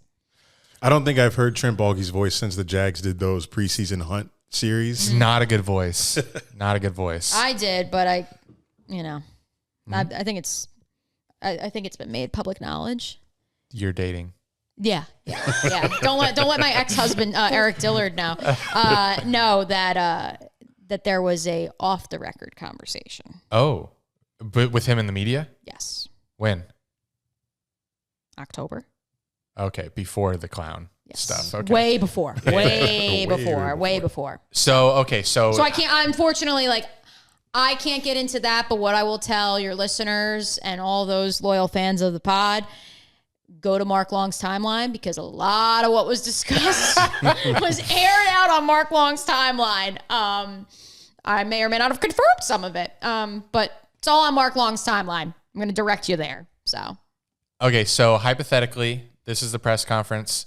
You're in the building. Shad Khan is sitting next to Trent Baalke, and it could be Doug Peterson, Byron Leftwich, whoever. Yep. What are your questions to Shad? Who do you ask the question to first as a reporter? And Shad or Trent or I ask it to Shad. I've already thought through it. And what's the question? I say to Shad, hi, Shad. It's been made public knowledge by a variety of candidates that you spoke with, as well as sources that work for the NFL Network, of which your team plays in the National Football League, that Trent was a roadblock in discovering and interviewing candidates for that. Why did you not at any point abort that mission and take the roadblock out? Are you nervous at all knowing that No. Trent's right there? No, because I don't have a relationship Right. with And Trent knows all this shit anyway. Yeah. How does he not? I mean, apparently he said, "Hey, Shad, if I'm an issue, I'll step aside." I'll tell you this without, I know I probably have to formulate those words a little bit less abrasive, just because of You're gonna be like, this roadblock right here. That motherfucker right next to you. Here's the thing, again, without going into too many details, I know some employers, I need to pick and choose my words nicely, but I've been told that Trent Baalke is fair game. Go for him. Oh yeah. Okay. Shad, I do want to respect Shad too, because I do enjoy Shad, and he Yeah. did feed me on his yacht, and I hope to be invited again on the yacht. But Baalke's free game, baby. But he did that for the soft questions. Yes and no. I thought we asked some decent questions. Oh no, I know yeah. that, but I'm To saying get us, you mean to get us on the yacht and get the public PR? Yeah, but like I would do the same thing. It's like Yeah. the 10th year anniversary, and yeah. maybe that's going to be spun. I didn't even. That I was forgot. calculated. I forgot it was a 10-year anniversary. I thought he was just mucking it up. No. So that was the thing. Is like that was planned 3 weeks earlier. Okay. So like that's where like were they thinking about firing Urban then? Like I mean, we'll come out in the wash eventually. But no, I like Shad, and I know Mark Long has said that too. And like you can say that's because we all want to keep our jobs or whatever. Like I genuinely like I think he's a good man. I think he's lost in the football sauce. Yeah, because he's not a football guy. And so he's so used to, which I give him a lot of credit because he's been immensely successful in another field in delegating responsibility. And he keeps trying to do that and it's not working. And so I would be frustrated as well. But no, Trent Baalke's the problem. Like, I mean, again. And how many ex-players have come out and said get rid of him too? Yes, so that's number one. So ironically, this is fun. Dan Edwards, who was the longtime vice president of communications, who was more or less reassigned when Urban brought Amy Palchich in. Sorry. He was reassigned to vice president of traditions and alumni relations. Dan Edwards has since retired. What a tag. Yeah, What he kind has of since title? retired. So maybe if you're going to reassign Trent, I mean, maybe you reassign him there and then he does such a bad job, you have to fire him then. I don't know, because that job's open. But they don't, which is also an issue. They don't have a VP of alumni relations traditions. So that's a great job for Trent. Right, that's what I'm saying. If That's you got to reassign him over there, like throw him to the wolves, let Josh Scobie eat him alive, and then we ride from there. Do you have any questions prepared for Trent? What would you ask him? I think that's like the part of like what I'm salivating over is the thought of watching him squirm. Well, when you said what you were going to tell to Shad, I kind of started salivating. Like that was so. It's like when you. I may ask Trent, like, did you know you had this many enemies in the business? Oh my God, please. Because we've been dying for answers. How about like, did you see the clown game? Did you know what happened? I think Mark Long's gonna I can't. Yes. I haven't talked to Mark and we've texted, but I haven't talked to him in person in a couple weeks. Like, we need to game plan. Yeah, together. you need a game plan. So yeah. I mean, again, I'm not allowed to disclose what was discussed, but like, who the fuck has an off the record? Like, that's your only, like, for that, like, that's fine. Like, Dave Caldwell used to come into the cafeteria. We'd shoot the shit. For what it's worth, I was the one that directed him to TJ Hawkinson, who, if Josh Allen hadn't fallen, they were going to draft TJ Hawkinson. I was the one, he wanted to take Homer. Noah Fant. Yeah, he wanted to take Homer. No, he came up to me and he was like, tell me about Fant. And I said, have you seen 38? And he said, no. And I said, I pulled it up on my phone and I said, here you go. That was the first interaction I ever had with Dave Caldwell, like one-on-one. But like that's off the record, you know. I mean, now it's in the open. I think everyone. You didn't want to tell him to draft Justin Jefferson instead of.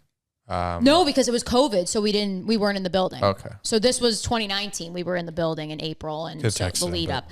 Mm-hmm. So I couldn't. If I had been, I would have told him like, why do you keep going to Gainesville? Like, what did you do, baby? But no, the point is like those off the record conversations. That's part of the business.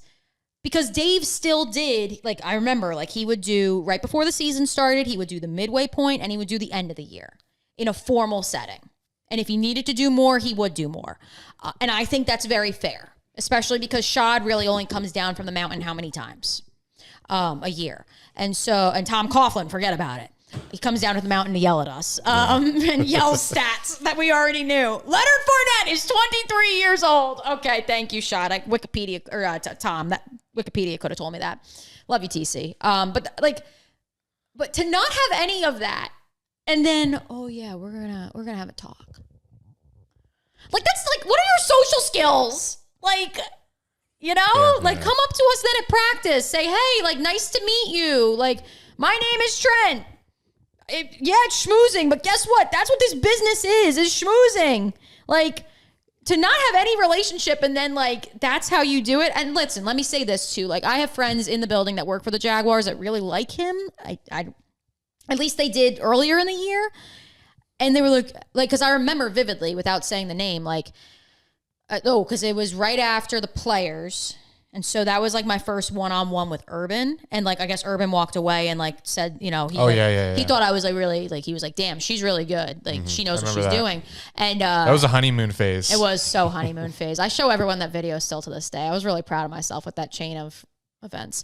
But like he went over and he told somebody else, I guess, like, damn, like she's good. And so like, a friend within the organization texted me a few days later and was like, oh yeah, Urban's a big fan. And I was like, yeah, I know. And they go, have you talked to Trent at all? And I'm like, I don't know Trent from Adam. And he goes, yeah, he's like really funny. Like he's super quirky. Like he's weird, like a weird uncle. but he's really quirky. He's a nice guy. And I was like, okay. And it was like kind of out of place. And I'm like, I don't really have a relationship with him. Like Dave Caldwell and I go back because he's a D3 football guy and he almost went to Ithaca where I went. Oh, so like, here we go. Yeah. So like instant bonding, which was dope. But like this guy didn't even try to make a connection with people, you know? And like, if you can't have that sort of social skills schmoozing with the media, then like, what are we doing? And come to think of it, like, got it from Shaw, low key. well, why wasn't he on Kismet the night that we all were? Because Mark Lamping was on, and part of it was because of what we were discussing, the nature of what we were. But even then, if he is one of 4 people listed as your chief executive officers, I mean, Tony wasn't there because Tony was doing AEW stuff, Yeah, so that's sure. fine. He gets a pass, or he was in Fulham, or in London doing Fulham stuff. He gets a pass. But why wasn't Trent on Kismet that night? From what I've been told, it's because he's a really diligent worker. He stays late. Cool, man. Cool. So it looks like, I don't know if you saw this since we've been talking. We got breaking news. Kevin O'Connell is signing with the Vikings. Oh, it's official now. Yeah. Good for him. I mean, then we don't have to get held hostage, I guess, till February 14th. I see a couple people saying that they expect the Doug announcement within 24 hours. Field Yates. Oh, wow. Yeah, they parted ways with Cullen. Yeah. What? I guess Daryl Bevel's out. So Field Yates says, while the Jaguars have yet hired a head coach, they have officially parted ways with Why? defensive coordinator Joe Cullen. So they parted ways with Fangio season. That'd be something. Or Mike Zimmer. But Mike's Cullen, one of the two. Cullen still did so good with what he had.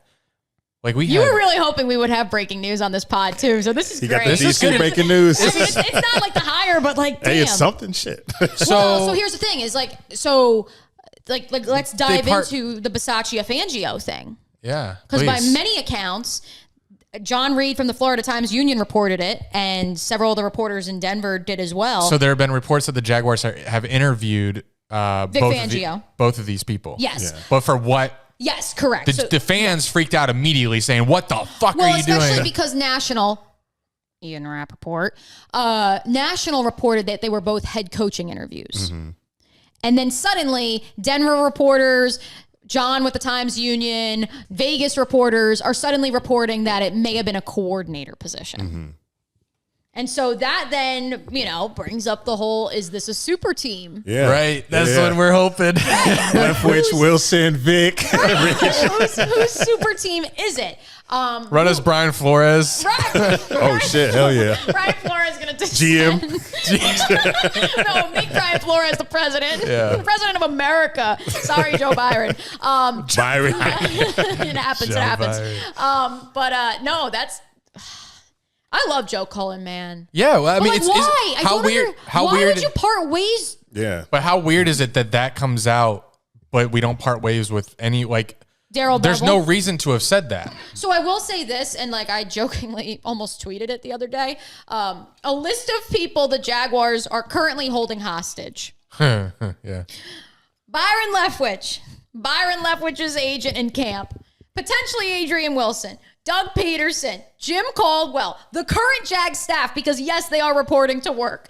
Now Rich Bisaccia, Vic Fangio, potentially that one could have been physically held hostage. The list goes us, the fans, me, the media, all being held hostage by this decision. And so maybe Joe Cullen just said, I'm sick and tired of being held hostage. yeah, I want to go. Yeah. I will say this from what I was told, like he was looking because he knew what was coming down the pipeline.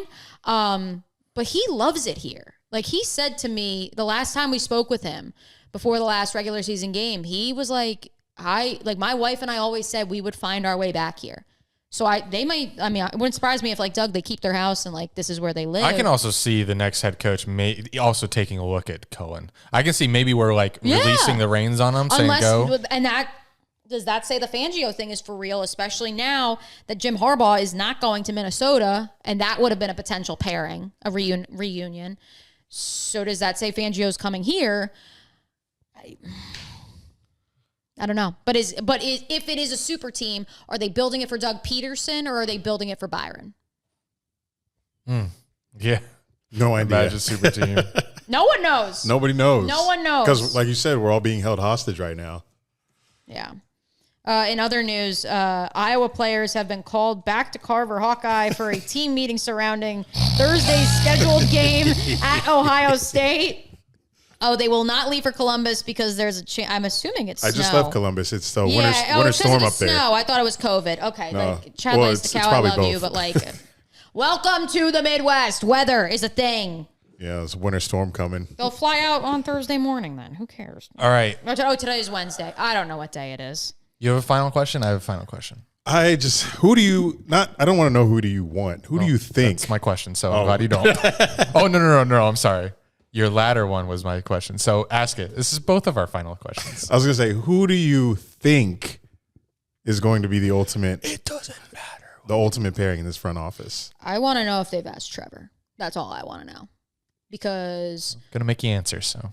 like, no offense, but I saw on the timeline, like, somebody was like, oh, Trevor would approve Rich Bisaccia. I was like, where the hell are you getting that from? Because, like, I heard quite different. I don't think Trevor knows who Rich Bisaccia is. Yeah.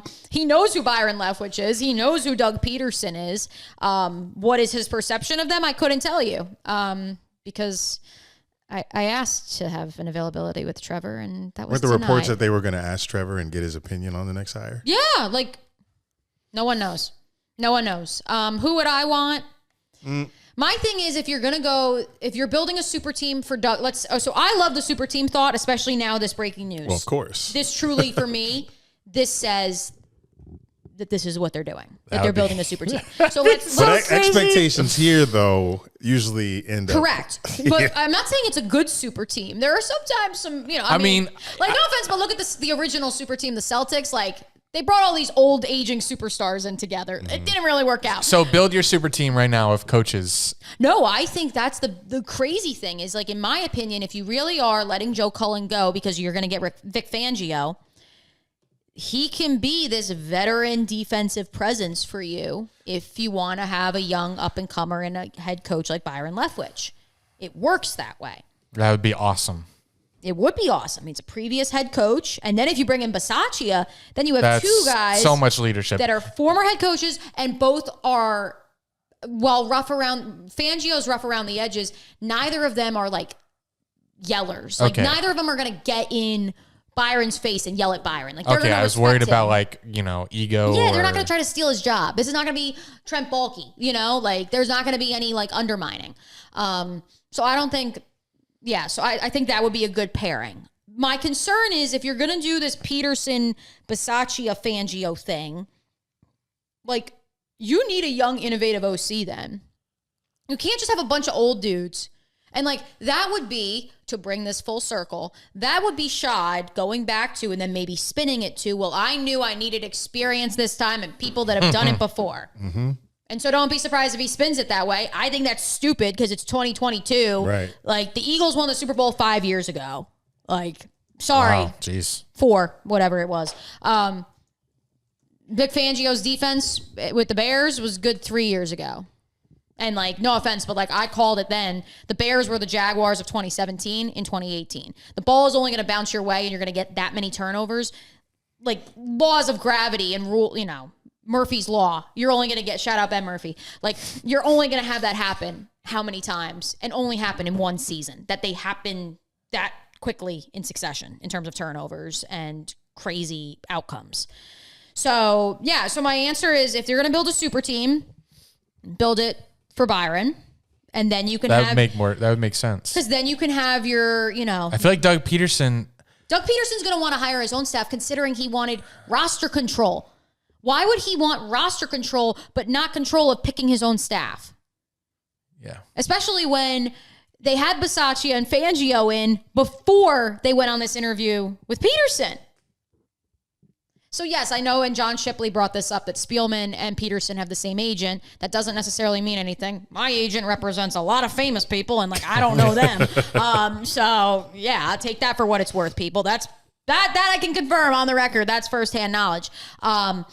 So that doesn't necessarily mean that like they're coordinating something, because for what it's worth, I think if anyone was going to do that, it would be Jimmy freaking Sexton. And oh wait, he not only represents Byron, he represents Trent Baalke. Yikes. So What the? yeah, yeah.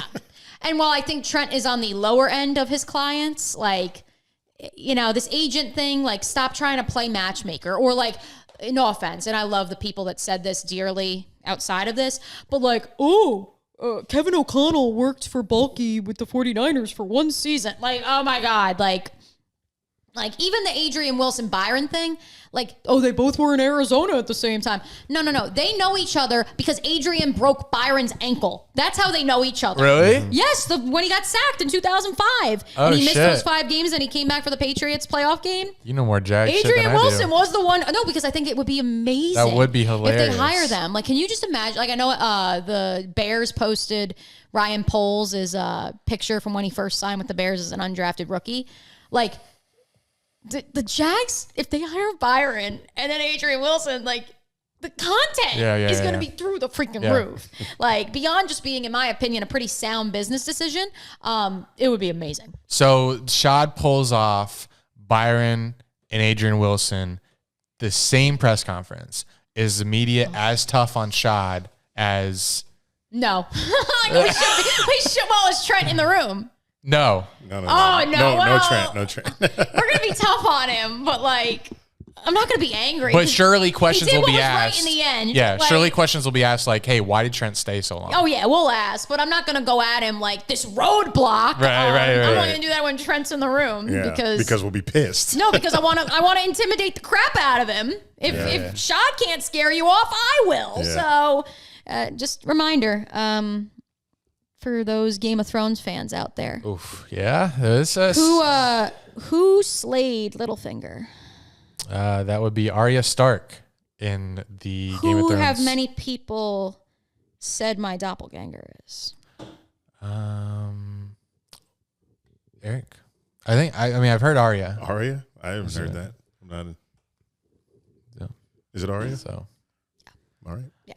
Well, how would you go about it? Littlefinger Baalke.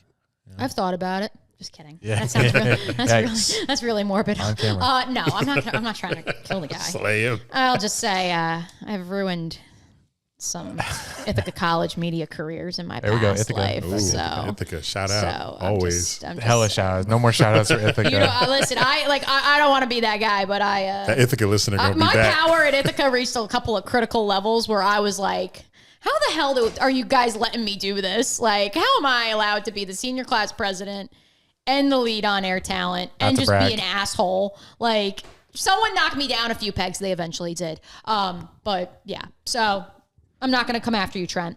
Only verbally. Well, I promise. Boing. So, Jags head coaching news did not. I've tried to stretch this out as long as we could. Jags head coaching. She's checking her phone now.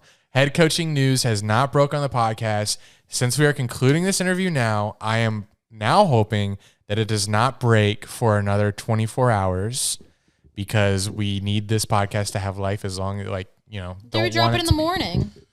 Well, it's going to be dropped tonight. Oh, even better. Yeah, but if the news comes out tomorrow, the podcast is old already. So, and all our takes are old. Let's hope that the takes that we spewed don't age poorly. I don't think there's going to be a decision for another month. Oh my God, that's impossible. How many things do we have coming up that the coaches need to be at? When's the combine? The combine is the first week in March. I don't know what day it is. Okay, well, Senior Bowl's. Senior Bowl is this Saturday. Okay. Sorry, I'm getting caught up on No, some it's things. just funny that it's I'm like all Shefty coming right up. now. Don't Yeah. mind me. It's all coming. There's still like 3 or 4 other teams without a head coach, but Meanwhile, Yeah. But our guys, my guys that I wanted all along, Peterson and Leftwich, are still there. yeah. oh, so you were Peterson. Oh yeah. Okay, because Super Bowl- I was Team Jim Caldwell.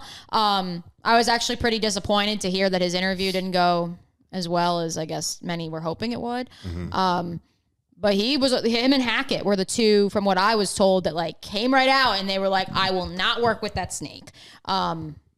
So I really hope no one uses this podcast against me. Trent, I'm sure you're a lovely person. I know you have. I discovered earlier this week you have 3 daughters. 3, I think. They look lovely. I know your wife loves Facebook Marketplace. So listen, we were hoping that was a fire sale because of incoming news. Maybe she can teach me a thing or two because I'm really bad at Facebook Marketplace. So like, teach me your ways, Mrs. Balky, and maybe we can like get a drink. And I hear you guys love River and Post. That's my favorite place too. So let's have get you been a drink. to Hawkers? Have I been to Hawkers? Yeah. That's my favorite place. That's your favorite place? Yeah, I just went though. I could say this now that he's gone. Apparently, like I heard from multiple people, like that they would go to River and Post, like either for dinner, like their parents were in town, or like they went to it for a drink, like on a random Tuesday, like for one drink. And Urban, Shelly, and Trent are sitting, on the rooftop, like that separate area that they can like corner off. Yeah. Mm-hmm. Multiple people, like on multiple occasions, had told me that they were like chilling there. It's their spot, man. And I guess because Urban was checking out of work at 5 o'clock, so he's going right to River and Post. So, isn't that wild? Yeah, man. I tell all my friends when they've come to visit in the last few months, I'm like, and that's where Urban Shell used to sit. So, yeah. Memories. To think where we were when we last recorded together, boys. Yeah, goodness. Let's hope that, let's hope we are in a much different place next time you're here. It's going to be crazy. Maybe June. That's when we did the first one. Any shout outs? Any last word? Any things you want to promote right now before you leave? The Olympics on NBC 12.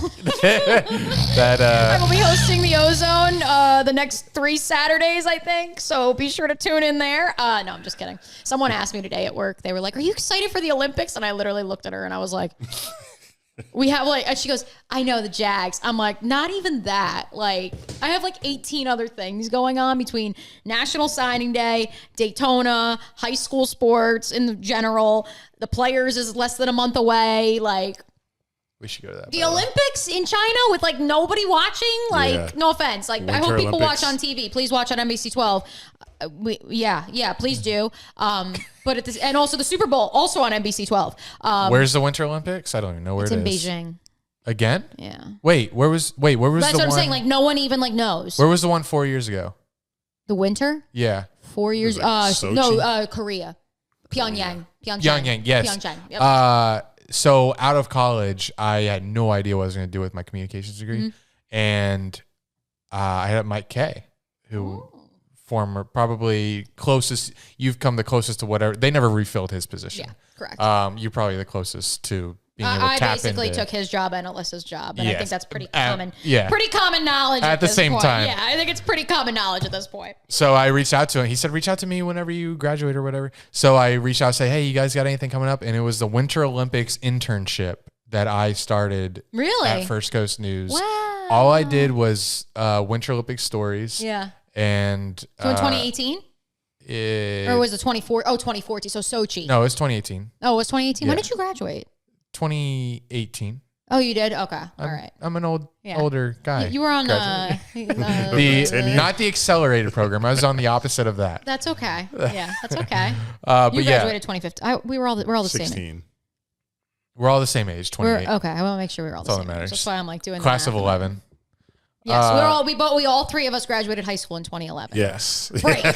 Got it. Yeah. Go Fighting Patriots. Let's do it. Go Hawks. Spruce Creek. Okay. Hey. I know that's where you guys went. The fuck? Yeah. Nice. You did say Daytona a little bit ago, so you know the area. Freehold Township forever. All right, Mia. Thank you.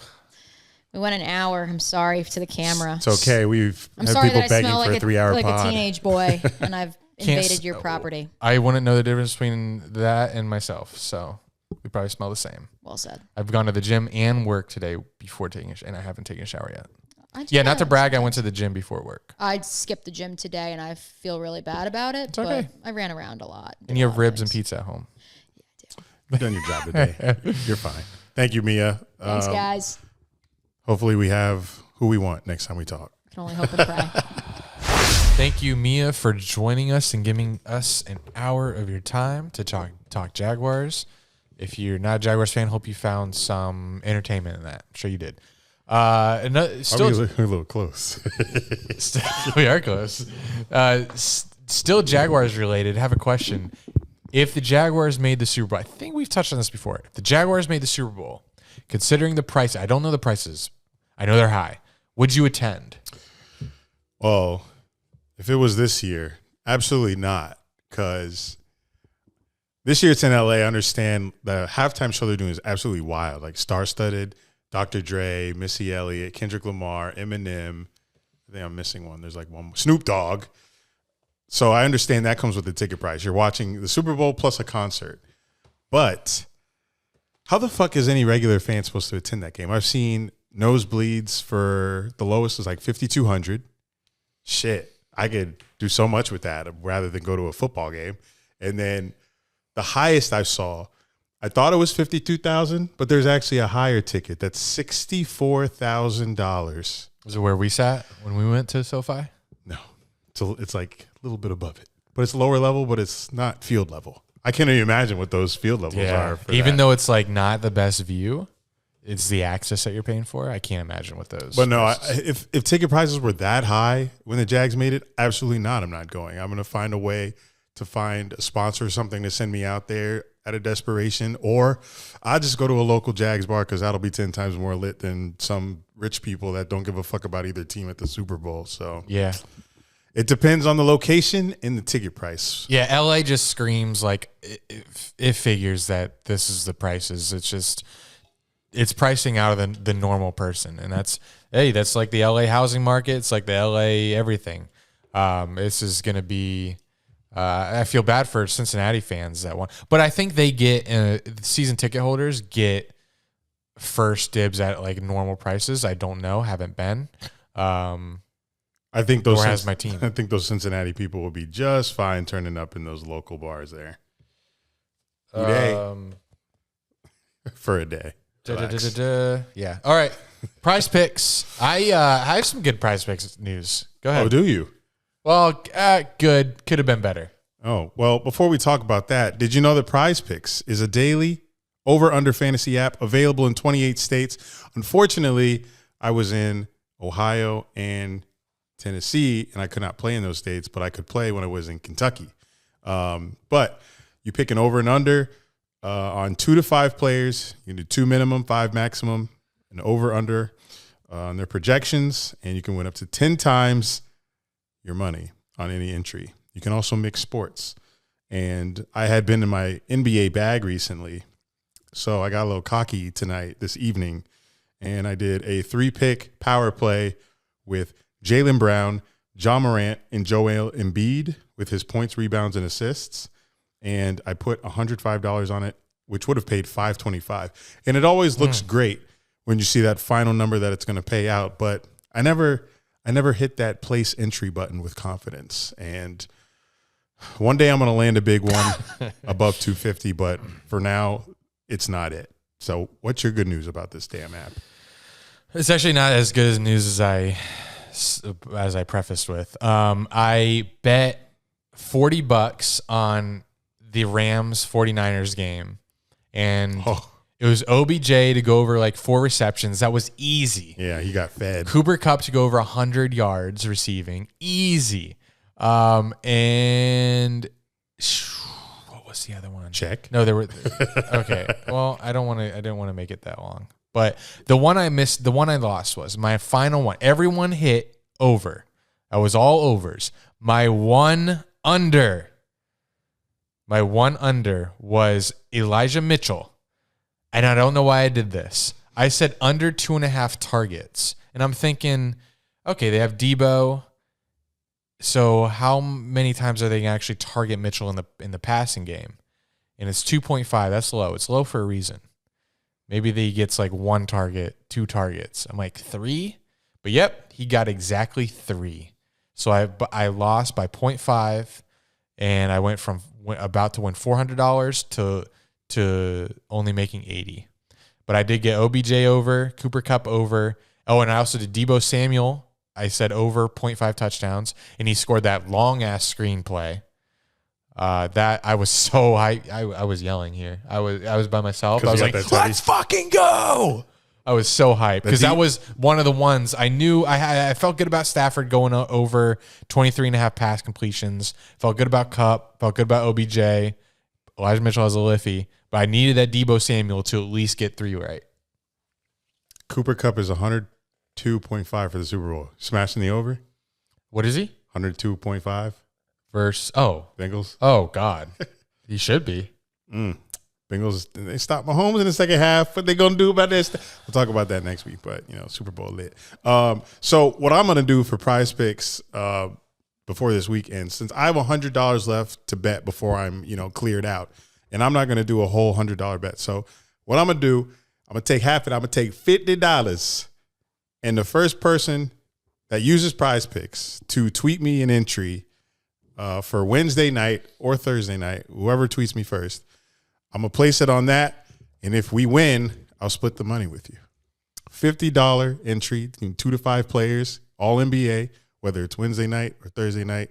The players usually pop up on the day of the game for NBA, so whoever gives me one first, we'll split the money with you. So get to sending me some bets. You can DM me, you can email me, you can reply on the comments of YouTube. Just let me know so we can get this money together, because apparently I can't win. So if you trust your betting gut, let's go. Hashtag not a tennis podcast. Oh, wait. Dunn and Drew is also brought to you by our Patreon, patreon.com/Dunn and Drew. Get in that Discord. Hashtag not a tennis podcast. Nadal got that dub at the Aussie Open. He came back from 2 sets down versus Medvedev.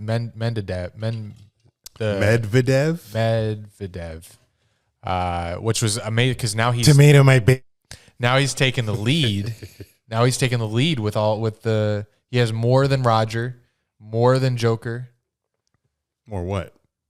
Titles, championships, majors. Oh, wow! By one, because Joker didn't play. He's only 35. Only? I know but like 35. Brady's fucking 45, and I know tennis requires more body. I don't know. Tennis required more from the body, obviously. More injuries, more than a quarterback. But yeah, he's 35, but he's been playing since he's like 20. I mean, he's been playing forever, but winning majors since he's probably like 19, 20. I don't know how old he was when he won. I think he may have been 18. But yeah, he's been playing for a while. But 35, I can see it. I can see how he's still going. Was Agassi the oldest player to retire? Couldn't tell you. Oh, thought you. Nope. Random question to ask, but NFL. So you kind of made a mistake last week. You should have picked a different team.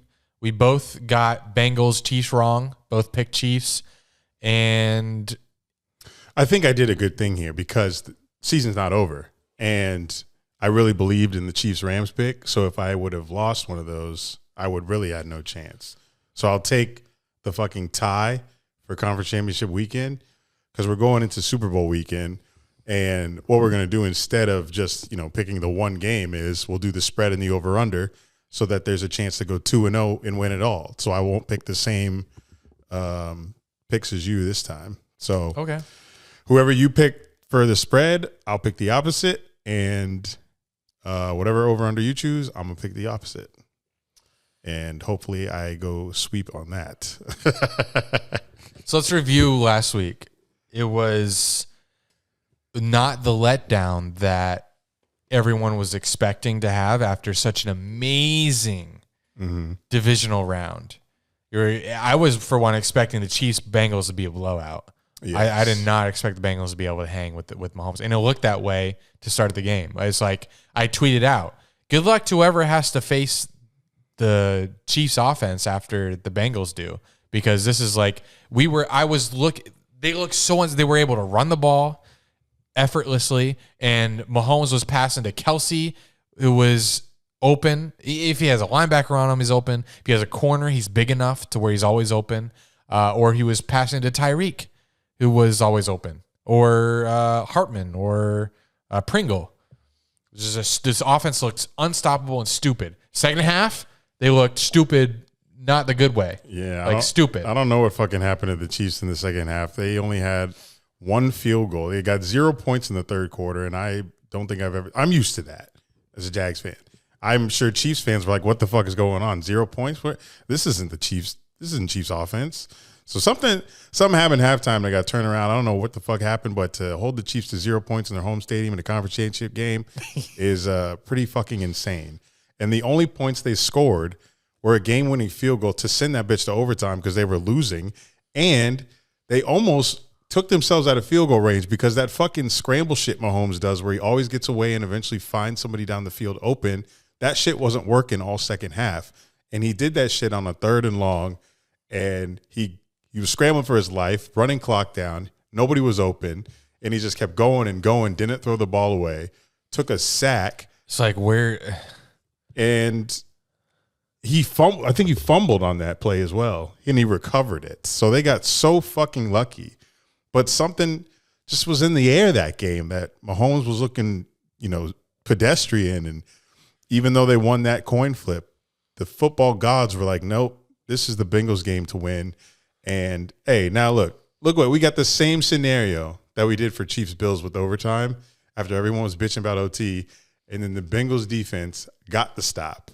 They got a fucking interception. Bengals got the ball. They win the game. So if you're still bitching about OT, we told you last week, hey, got to play D. It's not the coin's fault. people were hyping up your take on OT rules. Did you see that? They're like, hey, Eric's OT Yeah, I rules. saw them today. Was it much different than mine? No. It was like that fucking take I had was 50-50. Like some people were like, change the rules. Some people were like, I feel like it was pretty balanced. I don't but even you remember said my the same thing I did. So people were like, I was like, what was my take? I might have just went like deeper into it. Okay. But yes. What else was I going to say? Pressure was on with the Bengals. The defenders had all these men covered. Burrow's Don't know how. Burrow very poised and just I fear for him next week or in the Super Bowl. I'm not going to say I am. And I'm not saying that because of this sweatshirt on me. Burrow has proved in this playoffs, in this postseason, to be a relentless competitor. Got sacked 9 times against the Titans, said, fuck it, we're going to win anyway. How you come back against the Chiefs down 18? Yeah, 21-3. How do you do that? How It do was you over. How do you have a perfect second half of football to where you're able to come back and take a lead on the Chiefs after they're up 3 scores and get a 2-point conversion with that as well? Like, I don't know, man. There's something in Burrow's juice, and it's swag. But He's overtaken, in my opinion, he's overtaken Mahommes for the most swag in the NFL. I always compared Mahomes to Curry, and they even got shots of him during the AFC Championship game Sunday of Mahomes chewing on his mouth guard. I was like, that's so fucking Curry. I'm pissed. And I thought, Mahomes is tons of, he's dripping, but Mahomes is very humble. Burrow is a little cocky. He's not cocky enough to where it's annoying, but he's got a different element of swagger that Mahomes doesn't have because he's humble and he's kind of quiet, which is why I'm now crowning Burrow has the most swag in the NFL. yeah, he's got that calm but smirky, I know how I got this type of cockiness to him. Did you see It's hard to dislike. the GIF that someone edited of him sitting in the LSU jersey smoking the cigar, after they won the Natty, but then it snaps and it's him in the Bengals jersey in the same position smoking the cigar. I didn't see that. Oh my God, I gotta show that. I did see the video of Burrow being held by the offensive lineman at LSU after they won, and then him being Same held by guy? the same What the offensive fuck? lineman Same after they guy. beat the Chiefs. Here's him snapping his fingers as Thanos, and there goes. Oh yeah, I saw that. there goes Jackson and Brittany. Memes are There it great. is. There it is. Look at this. Ready? Oh, that's so shit. fire. That's clean. Oh, bro, he is. I'm not gonna get horny on Maine, but If I was Burrow, that would be my Fuck me. Facebook gift profile picture. yeah. But yeah, Bengals here. They have a real chance to win their first Super Bowl ever, and I couldn't imagine what it is like for a real This is Bengals fans, because I know there's some of you out there that are buying merch and claiming to be fans and showing real emotion towards them winning, like they're your favorite team. Yeah, Relax. I've seen a lot of that on Facebook. Relax. Like, please relax. Like, you can be happy for the team, like I am, mostly because they're in a situation that the Jags are in. Like, they had top draft picks and they're already in the Super Bowl. So I know it can be done. I know it can be done now. I have this team, this Bengals here. Like, I'm so used to seeing Tom Brady in this bitch, and we're not used to seeing teams like Nick Foles-led Eagles beat Brady and upset shit. We're used to seeing dominant competitive teams repetitively, I guess. Well, you're good. Be in the Super Bowl, and now we have the Bengals here. This wild card. This team that was – there's a stat in here I wrote. This is how people would feel if the Jags beat the Patriots in 2017. And kind of – Hell yeah, same thing. yes. And I – say what you're going to say. I was going to say, of all the improbable teams that have made a Super Bowl in NFL history, the Bengals this year had the second worst preseason odds. I'm trying to figure out how to say that. They didn't have the second worst preseason odds this season, but of the teams that have made it to the Super Bowl, they have had one of the worst preseason odds. Yes. Which I'm saying, like they were Most, quite an one underdog. of them, yes, quite a. It's and I saw someone say, "quote It's the is Mike Greenberg, probably on Get Up."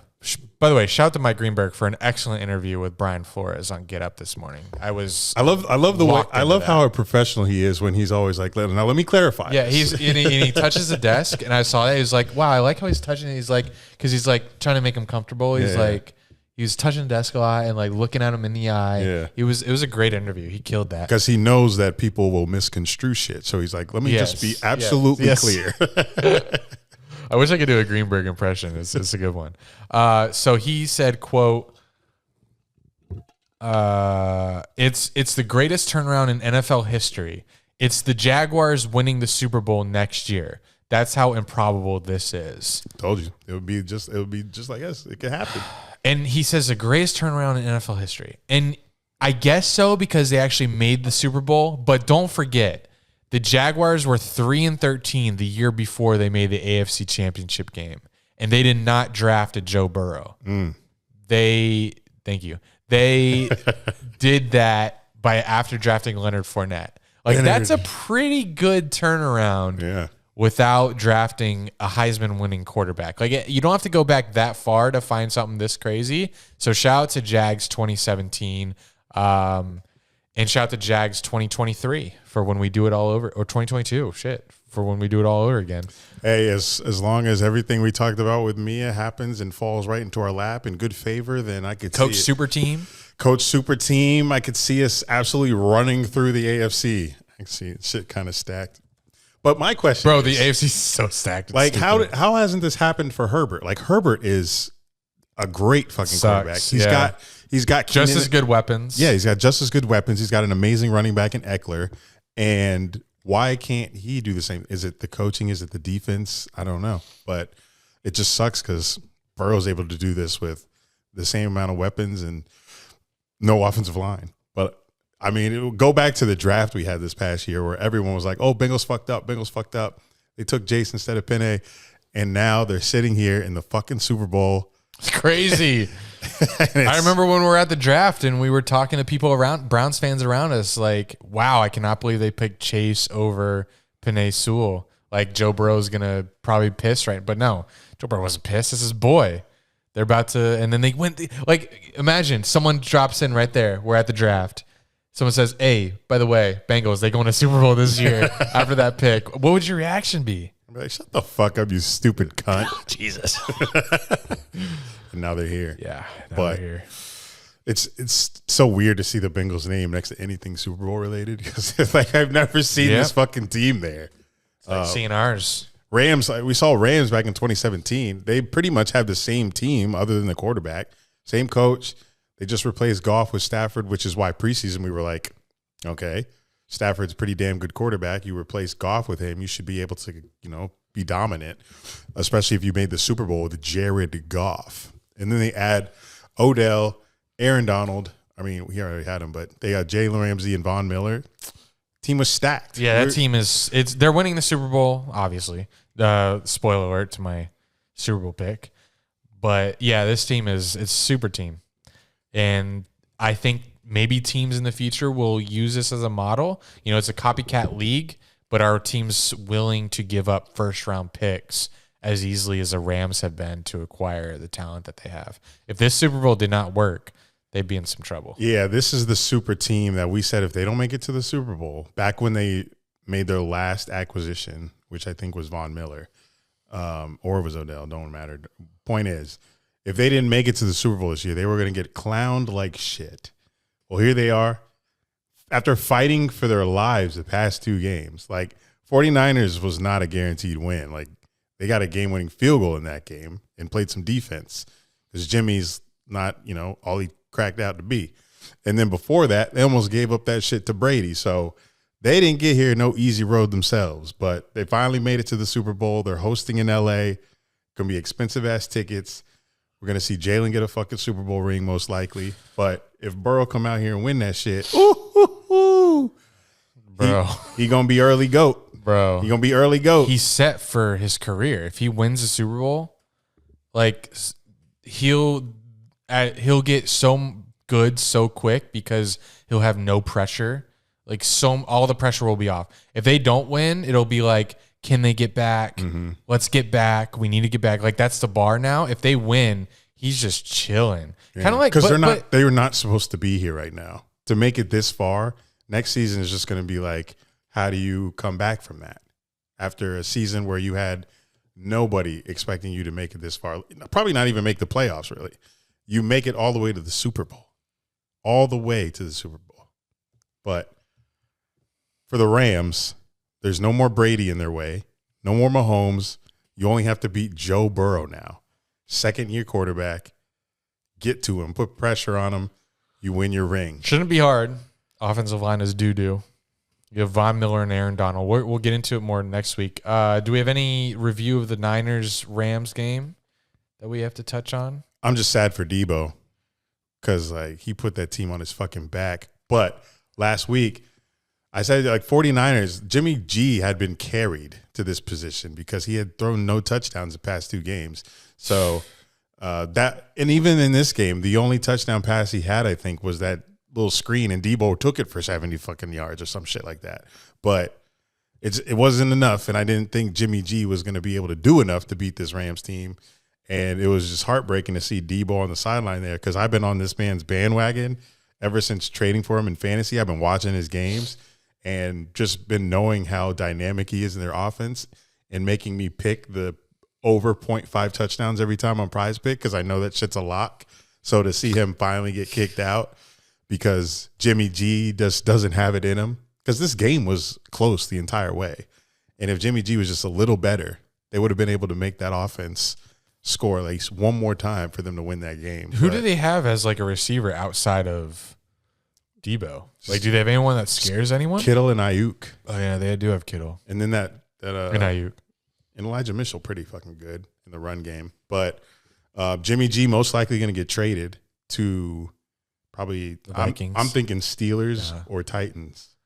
Not Titans. That would be they're going to roll with Tanny. Titans would be a downgrade going to Jimmy. You said Vikings. No, they'll Steelers. They'll keep Kirk. Steelers is an option. Steelers would look weird. Jimmy G and that's actually I can see that. I can see that big time. He'd be going to a automatic contender. Najee Harris, Claypool, T.J. Watt on the defensive side. And I don't see the Steelers trading for Russ or Deshaun. That's too much for them. Mm-hmm. But yeah, Trey Lance will be that starter for the Niners next year. He's their future. I think he's pretty. I think we didn't see much of Trey, but I think Trey now he might be a step above Jalen Hurts. You feel me? But yeah, sucks for them. But in the end, only one team can win the big dance, and Rams will have quite a year to brag if they retired Brady and then knocked off the surging Joe Burrow. But to what cost? All right, we got voicemails from 4 people, and we're not gonna promote the voicemails anymore because they kind of overload the show. So let's start with Dunn Collins. He hit us up 5 days ago.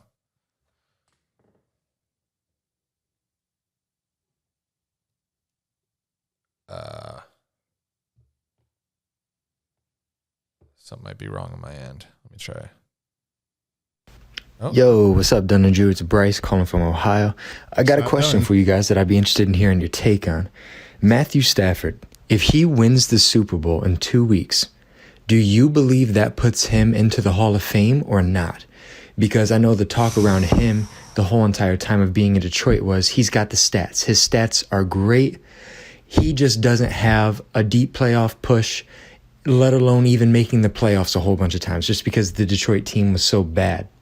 And so now, with his first year being in LA, they finished 12-5. If he wins the Super Bowl, do you think that's enough to get him into the Hall of Fame? Because not only with all those stats he's had in Detroit, now he's responsible for the top 2 receivers in yards per season. So, to me, I think that Super Bowl pushes him over that edge. But I'd like to hear what you guys think about it. It's tough. Yeah, it's very tough. I respect Stafford and what he's done in Detroit and what he's done this year, especially Cooper Kupp. But I think just my thought on what happens, no, it doesn't put him in the Super Bowl. Now he could play again next year. Oh, yikes. Sorry. Thank you. It doesn't put him into the Hall of Fame. But if he does it again, or has another deep playoff push, maybe the conversation starts. But so far, there's been no kinds of and it may be just because he's in Detroit, but there's been no conversation. Like he hasn't had the same conversation around him that Phillip Rivers had, Eli. Eli won Super Bowls, but I'm saying like I'm trying to compare him to someone who hasn't won a Super Bowl. Yeah. So like Phillip Rivers, I feel like the same kind of air that was around Phillip Rivers has not been around Stafford. And it's probably because he wasn't ever able to elevate like Rivers was. Rivers elevated that team to some playoff runs. Stafford never did that in Detroit. Maybe I think 1 year they went to the playoffs. But I think that might be why he misses out on the Hall of Fame. The Hall of Fame, that's so like just not there yet. Yeah. Not there. To get that gold jacket, Matthew Stafford's going to have to win this one, and he's got to stay, and he's got to go on another run. If you still have this team intact, I don't know what the contract situation is looking like for this stacked-ass roster, but you win again. That's another thing. The roster's stacked. You got to run it back and at least try to keep winning some more while you have this roster together. But you just win this one, I don't know. I think that Detroit thing hold him back a little bit because this is his first year winning a playoff game even. So that's true. Let me try Dunn Collins' voicemail again, see if it works. It sucks that it won't because it's a minute long. Oh, here we go. Yeah, what's up? It's Diesel. I'm listening to the pod right now. It's, what day is it? Friday. I'm driving to New Orleans. It's going to be a fun weekend. But I just listened to y'all talking about Evan Neal. I have a cool story. So this past summer, I worked at a movie theater for like a week, and I quit because it sucked. But in that week, it was my first day at the front where I do the concession, and Evan Neal was going to a movie in T-Town, and I made him chicken fingers, and I just thought that was kind of funny. But I think y'all should take him first pick, but also, I know I'm a Bama fan, but Jameson Williams, I mean, he is so fast. He's so underrated. I think y'all could use him. At one. But have a good pod in the next week, I guess. Roll Tide. Have a good week. I would love to take Jameson in round 2. Mm-hmm. Round 2, pick 1, if he falls. Is he the one that got hurt? Yeah, he tore his ACL, so he probably wouldn't. He'll fall. He probably wouldn't be ready to play until like mid next season, or maybe the first. Just keep talking. Maybe the first quarter of the season. But chicken fingers is all you made for Evan Neal? Seems like you should have made more than that. He's a big boy. All right, here is the so we're going back to Bryce. He asked a Stafford Hall of Fame question. So yeah, he actually left 2 voicemails. This is only 13. He thought about it. This is only 13 seconds. Looks like it's NBA related. Oh. Yo, it's Bryce again. Just going to keep this short. Shout out to my Cleveland Cavaliers being 4th place in the Eastern Conference and only 2 games behind the first place Miami Heat. Oh, really? I know you guys still don't give a shit about basketball, but I just want to anymore. give a little shout out at the end there. Appreciate it. That is crazy. The Heat, Bulls, Cavs. I was looking at NBA standings earlier, and I was like, how the fuck are the Cavs 4th seed. Yeah, what is? And Kevin Love is still on that team. What? He's still on that team, and they're 4th. I don't understand what the Cavs are doing. I don't watch Cavs basketball, but I don't watch basketball. I'm more shocked that 33-year-old Kevin Love is still putting up 20 a game at some games and 11 rebounds and shit. But I can't wait they're out here till basketball season starts after the Super Bowl. I'm going to figure out all these things. Why? Like, how good is John Morant? Because he looks stupid. He's very good. How are the Cavs in the top 4 of the East? How are the Bulls? How do the Bulls hold the 1 seed for forever? It's going to be fun. Next one from Denny Burnett. Hey guys, this is Denny from Alabama, and Bro, tell me why I just woke up to the news of Tom Brady actually announcing his retirement. I wish I could give y'all a full rant, but y'all already know what this man has done for my Patriots and the Bucs organization. But I might cry for the rest of the day. Gonna hit the gym. That's gonna be my pre-workout, but can't wait to see what the Patriots have in the future. Hopefully, Mac Jones can duplicate, if not, be damn near what this man has given them for the last 20 years. But I don't know what to say anymore. This really hurts. I'm not gonna kill myself, but it really hurts. I'll see y'all. You knew he was retiring. He wasn't coming back to the Pats. What's with all these Bama fans that are also fans of like Chiefs, Patriots? Like, y'all just so addicted to winning that you're also fans of these winning NFL franchises? Maybe that's the hack. Guess so. Oh, here's a good one. Here's a good caller. Love this guy. What up, fuckers? Oh. So, hopefully Brian Flores still signs in Houston. I mean, he let him know that he was going to sue the NFL before he even came in for a second interview. I didn't know that. And they still interviewed him. So, okay. Just kind of hopeful on that. Maybe something will finally go right in Houston. Anyways, give y'all a couple of things. One, who would y'all take number 1 overall for the Jacksonville Jaguars? Jaguars. And 2, would you rather always feel the urge to pee, like you always feel like you gotta pee? Worst. I wouldn't be able to sleep. This one you sounds never bad. get that urge to pee, but you gotta wear a diaper because you'll never know when you're gonna start peeing because you just never feel the urge. Anyways, take care. Love you guys. Bye. Oh, fuck. I gotta wear the diaper. Diaper me up. God damn it. Yeah, I can't have 24/7 urge to pee. That shit is... That's the worst. I had that shit yesterday, just waiting for the bathroom to open up, and I was like, oh my God, I can't do that. To always 24/7 have that feeling? Fuck that. But yes, Brian Flores did tell... Flores did tell the Saints and Texans, he's like, yeah, I'm going to sue these bitches, but if y'all still want to interview me, I'm still game. So he's got the biggest dick. How I think if Texans hired Flores, they would be applauded. It would be, I mean, I don't know, Texas fans, but I think nationally they would get so much applause for hiring Flores right now. Like, and I feel like the players would really rally around him too. Like it should be a slam dunk hire if you guys hire Flores. Yeah. Or anybody really. Moving on. You gonna say that, or did we already say that? Those voicemails? We're done with voicemails. Oh, thank you for your calls. Most of this stuff on the Super Bowl I mentioned earlier because we were in the heat of the matchup, but Burrow's a goddamn machine.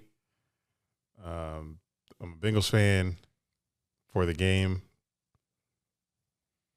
And I'm going to talk more about it next week. Okay. I'm glad people have caught on to how annoying the PA guy is in SoFi. Oh, they have? Yeah, I saw tweets about some people saying, man, I really hope this guy isn't here for the Super Bowl, which makes me so happy because that was my number one complaint with SoFi. I was like, this isn't my top stadium because the PA guy is so fucking annoying. He's so It obnoxious. was, bro, you can hear that shit through the TV. And that's why on people third were down, people were bro. tweeting about that. People were like, "This guy's so annoying." Like, yes. Please fire him. Fuck that guy. I hope he's not there for the Super Bowl because it's a neutral field. Right. You're not supposed He to shouldn't have, be there. There's not supposed to be it's third. Like no. Third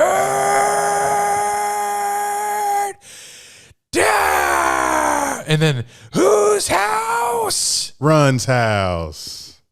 All right, don't peek at Oh, don't sorry. peek. Don't peek at what? Don't peek. We're gonna get you a little situated. Get Can I get a ready beer for first? Sure. Okay. Get a beer first. Drunk fuck. We're gonna It's been 4 days. 4 days, so he's got to drink 4 per day that he missed. I mean, you guys know what I mean. We're gonna get Andy ready for NBA season. I mean, we're damn near to the Allstar game. It's February, so it's coming up because that shit always falls around my birthday.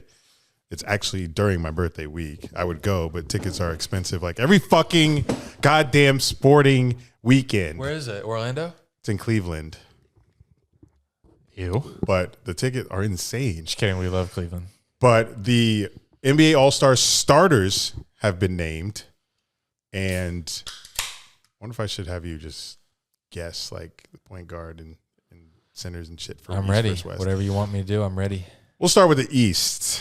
There's only starters, so just 5 players. The reserves will be announced. Okay. Either next week they'll be announced on with the TNT crew. So the East starters. Could you guess who the point guard is for the East? I don't think so. Well, let me skip point for now. All right. Feel free to look at teams so you know who's there and like positioning and standings so you can maybe associate. No, that's cheating. Let me go NBA logos, Eastern. All right. Can you give me the big men? Maybe a couple centers. Okay, give me Giannis at power forward. Doesn't matter. He's in it. He's a starter. They'll still play wherever position they want. So he's a starter. Yes, Giannis is a starter for the East. Embiid's a starter. Embiid is a starter. Is Jimmy? No. Yikes. Jimmy. DeRozan. Yes. He's a starter. DeRozan is a starter. Ball. No. Oh, okay. He's injured currently. Um, There's 2 more. There's a point guard and there's a small forward who plays very big. small forward who plays very big. Knicks? No. Oh, my dumbass. Durant. Yeah, Durant. But his status is up in the air because he's also hurt. And then Who would you replace Durant with? And then Harden. No. Kyrie. I guess Harden. No. Yikes. Kyrie only plays road games. John Wall. John Wall not even playing. Beal. Nope. It's not a guy that's. Some people call him Baby Steph. Nobody calls him. Yeah, the Hawks. They got him. They got him. What's his name? Trey Young. Yeah. Trey Young is the 5th East starter. I didn't do too bad. Okay, let me do West. West. One of these you're not getting because it's a shock to me as well. Oh, well, maybe I get it. All right. Okay, so LeBron. Yep. Curry. Yep. Paul. No. No Suns. No Suns? No Suns. Oh, I know. Daniel's pissed. They're 41-9 and no Suns. But this is because 50% of the NBA starter vote is fan based. Yeah, that's right. This is rigged. Jokic. Yes. So LeBron, Curry, Jokic, Pelicans, Mavs. Oh, is Luka? No. Okay. Yeah, it was. Ja Morant. Yes. Ja is a starter. First time, second-year player. And One Kawhi. more. Kawhi's been out all year. Oh. You still got that injury from last playoffs. Cat. Nope. It's a shooting player. Okay, so not a big man. What do they call that? Backcourt? Yeah, backcourt, right? Backcourt. Well, technically, he's front court, but what? Because you backcourt's usually only point guard, shooting guard, so he plays a 3. He's okay. Don't tell me it's. Don't tell me it's. Ooh. Don't tell me. I swear our funniest segments are when we talk basketball. Don't tell me it's Draymond. Ooh, you close. I'm close. If it wasn't this guy, it probably would be Draymond. Oh, is it the guy that always wins Defensive Player of the Year? Is it who's that? The guy on the on the Jazz? No, it's not him. What's his name? Rudy Gobert, who started the panty. My Rudy Gobert year. Don't tell me it's a King. I know no one on the Kings. No, okay, it's not the Kings. There'll never be anyone on the Kings. It's not Timberwolves. Nope. Okay, he used to play for them. Oh no, it's not. It's not Mavs because that guy's. I told you this guy's. I would have never guessed this guy either. Nugget. No, I already got Jokic. This is a. I don't even know if you know this player. That's a good. That's good. Good question. You know the name, but I don't know. Oh, I don't. I know the name for sure. You know the name. He was a top pick in a draft years ago. Number 1, some might say. Give me a team. Warriors. I kind of gave you a hint when I said if Draymond wasn't. Here, Warriors. Yeah, Warriors been grinding before Clay came back. Before they've been eating. Looney. I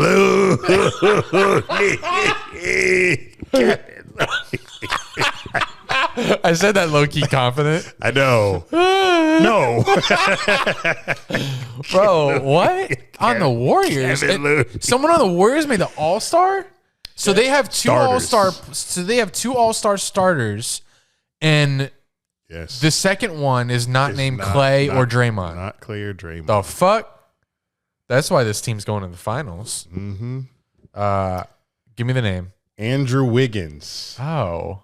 Yeah. So, yeah, wow. I would have thought he was on the Timberwolves. I said he used to play for them. He's a starter? He's a starter. Where was this when he was on the Timberwolves? It was gone. I guess when you go to the Warriors, Wiggins. You become a legend. Andrew Wiggins is an all-star starter? He's averaging 18 and 4, but Warriors, 4 rebounds. But the Warriors are 39 and 13, second in the West, and he's been a big part of that in their bench. But he's been picking up the slack for when Steph Curry is not on his game. For all the times that it's been actually a lot recently. Steph is in a cold streak. But the Warriors are still without Draymond. He's hurt. They're without Wiseman, that young center that they got. Warriors, they're going places. They're always going places. But that was fun. Just wanted to get Andy acquainted with NBA players as NFL comes to an end and we start watching basketball more. So final thoughts here. Nashville, Tennessee. So last week, as you guys heard and saw, I was in a hotel room, but I was in Kentucky. But I flew into Nashville, and then I drove to Kentucky. It's like an hour. But I've been avoiding this city when the Jags play there. But I went because, like I said, I flew into that airport. But it was my first time back since 2016. I stayed with an old friend of my dad's who lives right there in a luxury apartment downtown. And I stayed an extra night so I could go out with them. And I was only there one night last week. It was Thursday night. But very fun city.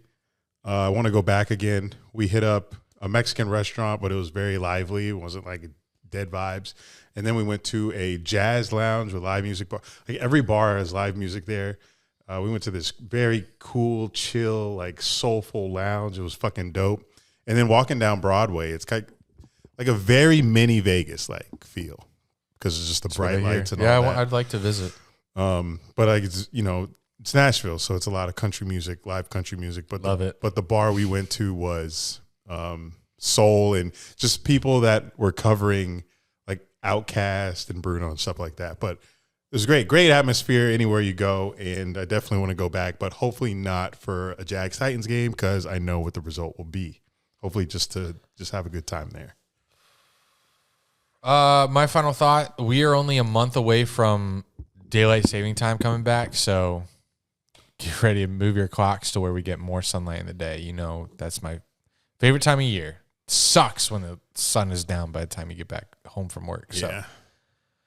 with that, I'm turning my computer off. Every time Andy gets back home from work, I'm sitting here in the dark because I don't turn any lights on.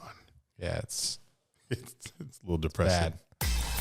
That's our show, y'all. Make sure you share this episode with your parents, friends, enemies. Watch us on YouTube.com/DunandDrew. Get in our fucking Discord. That's Patreon.com/DunandDrew. What else is on the line for us?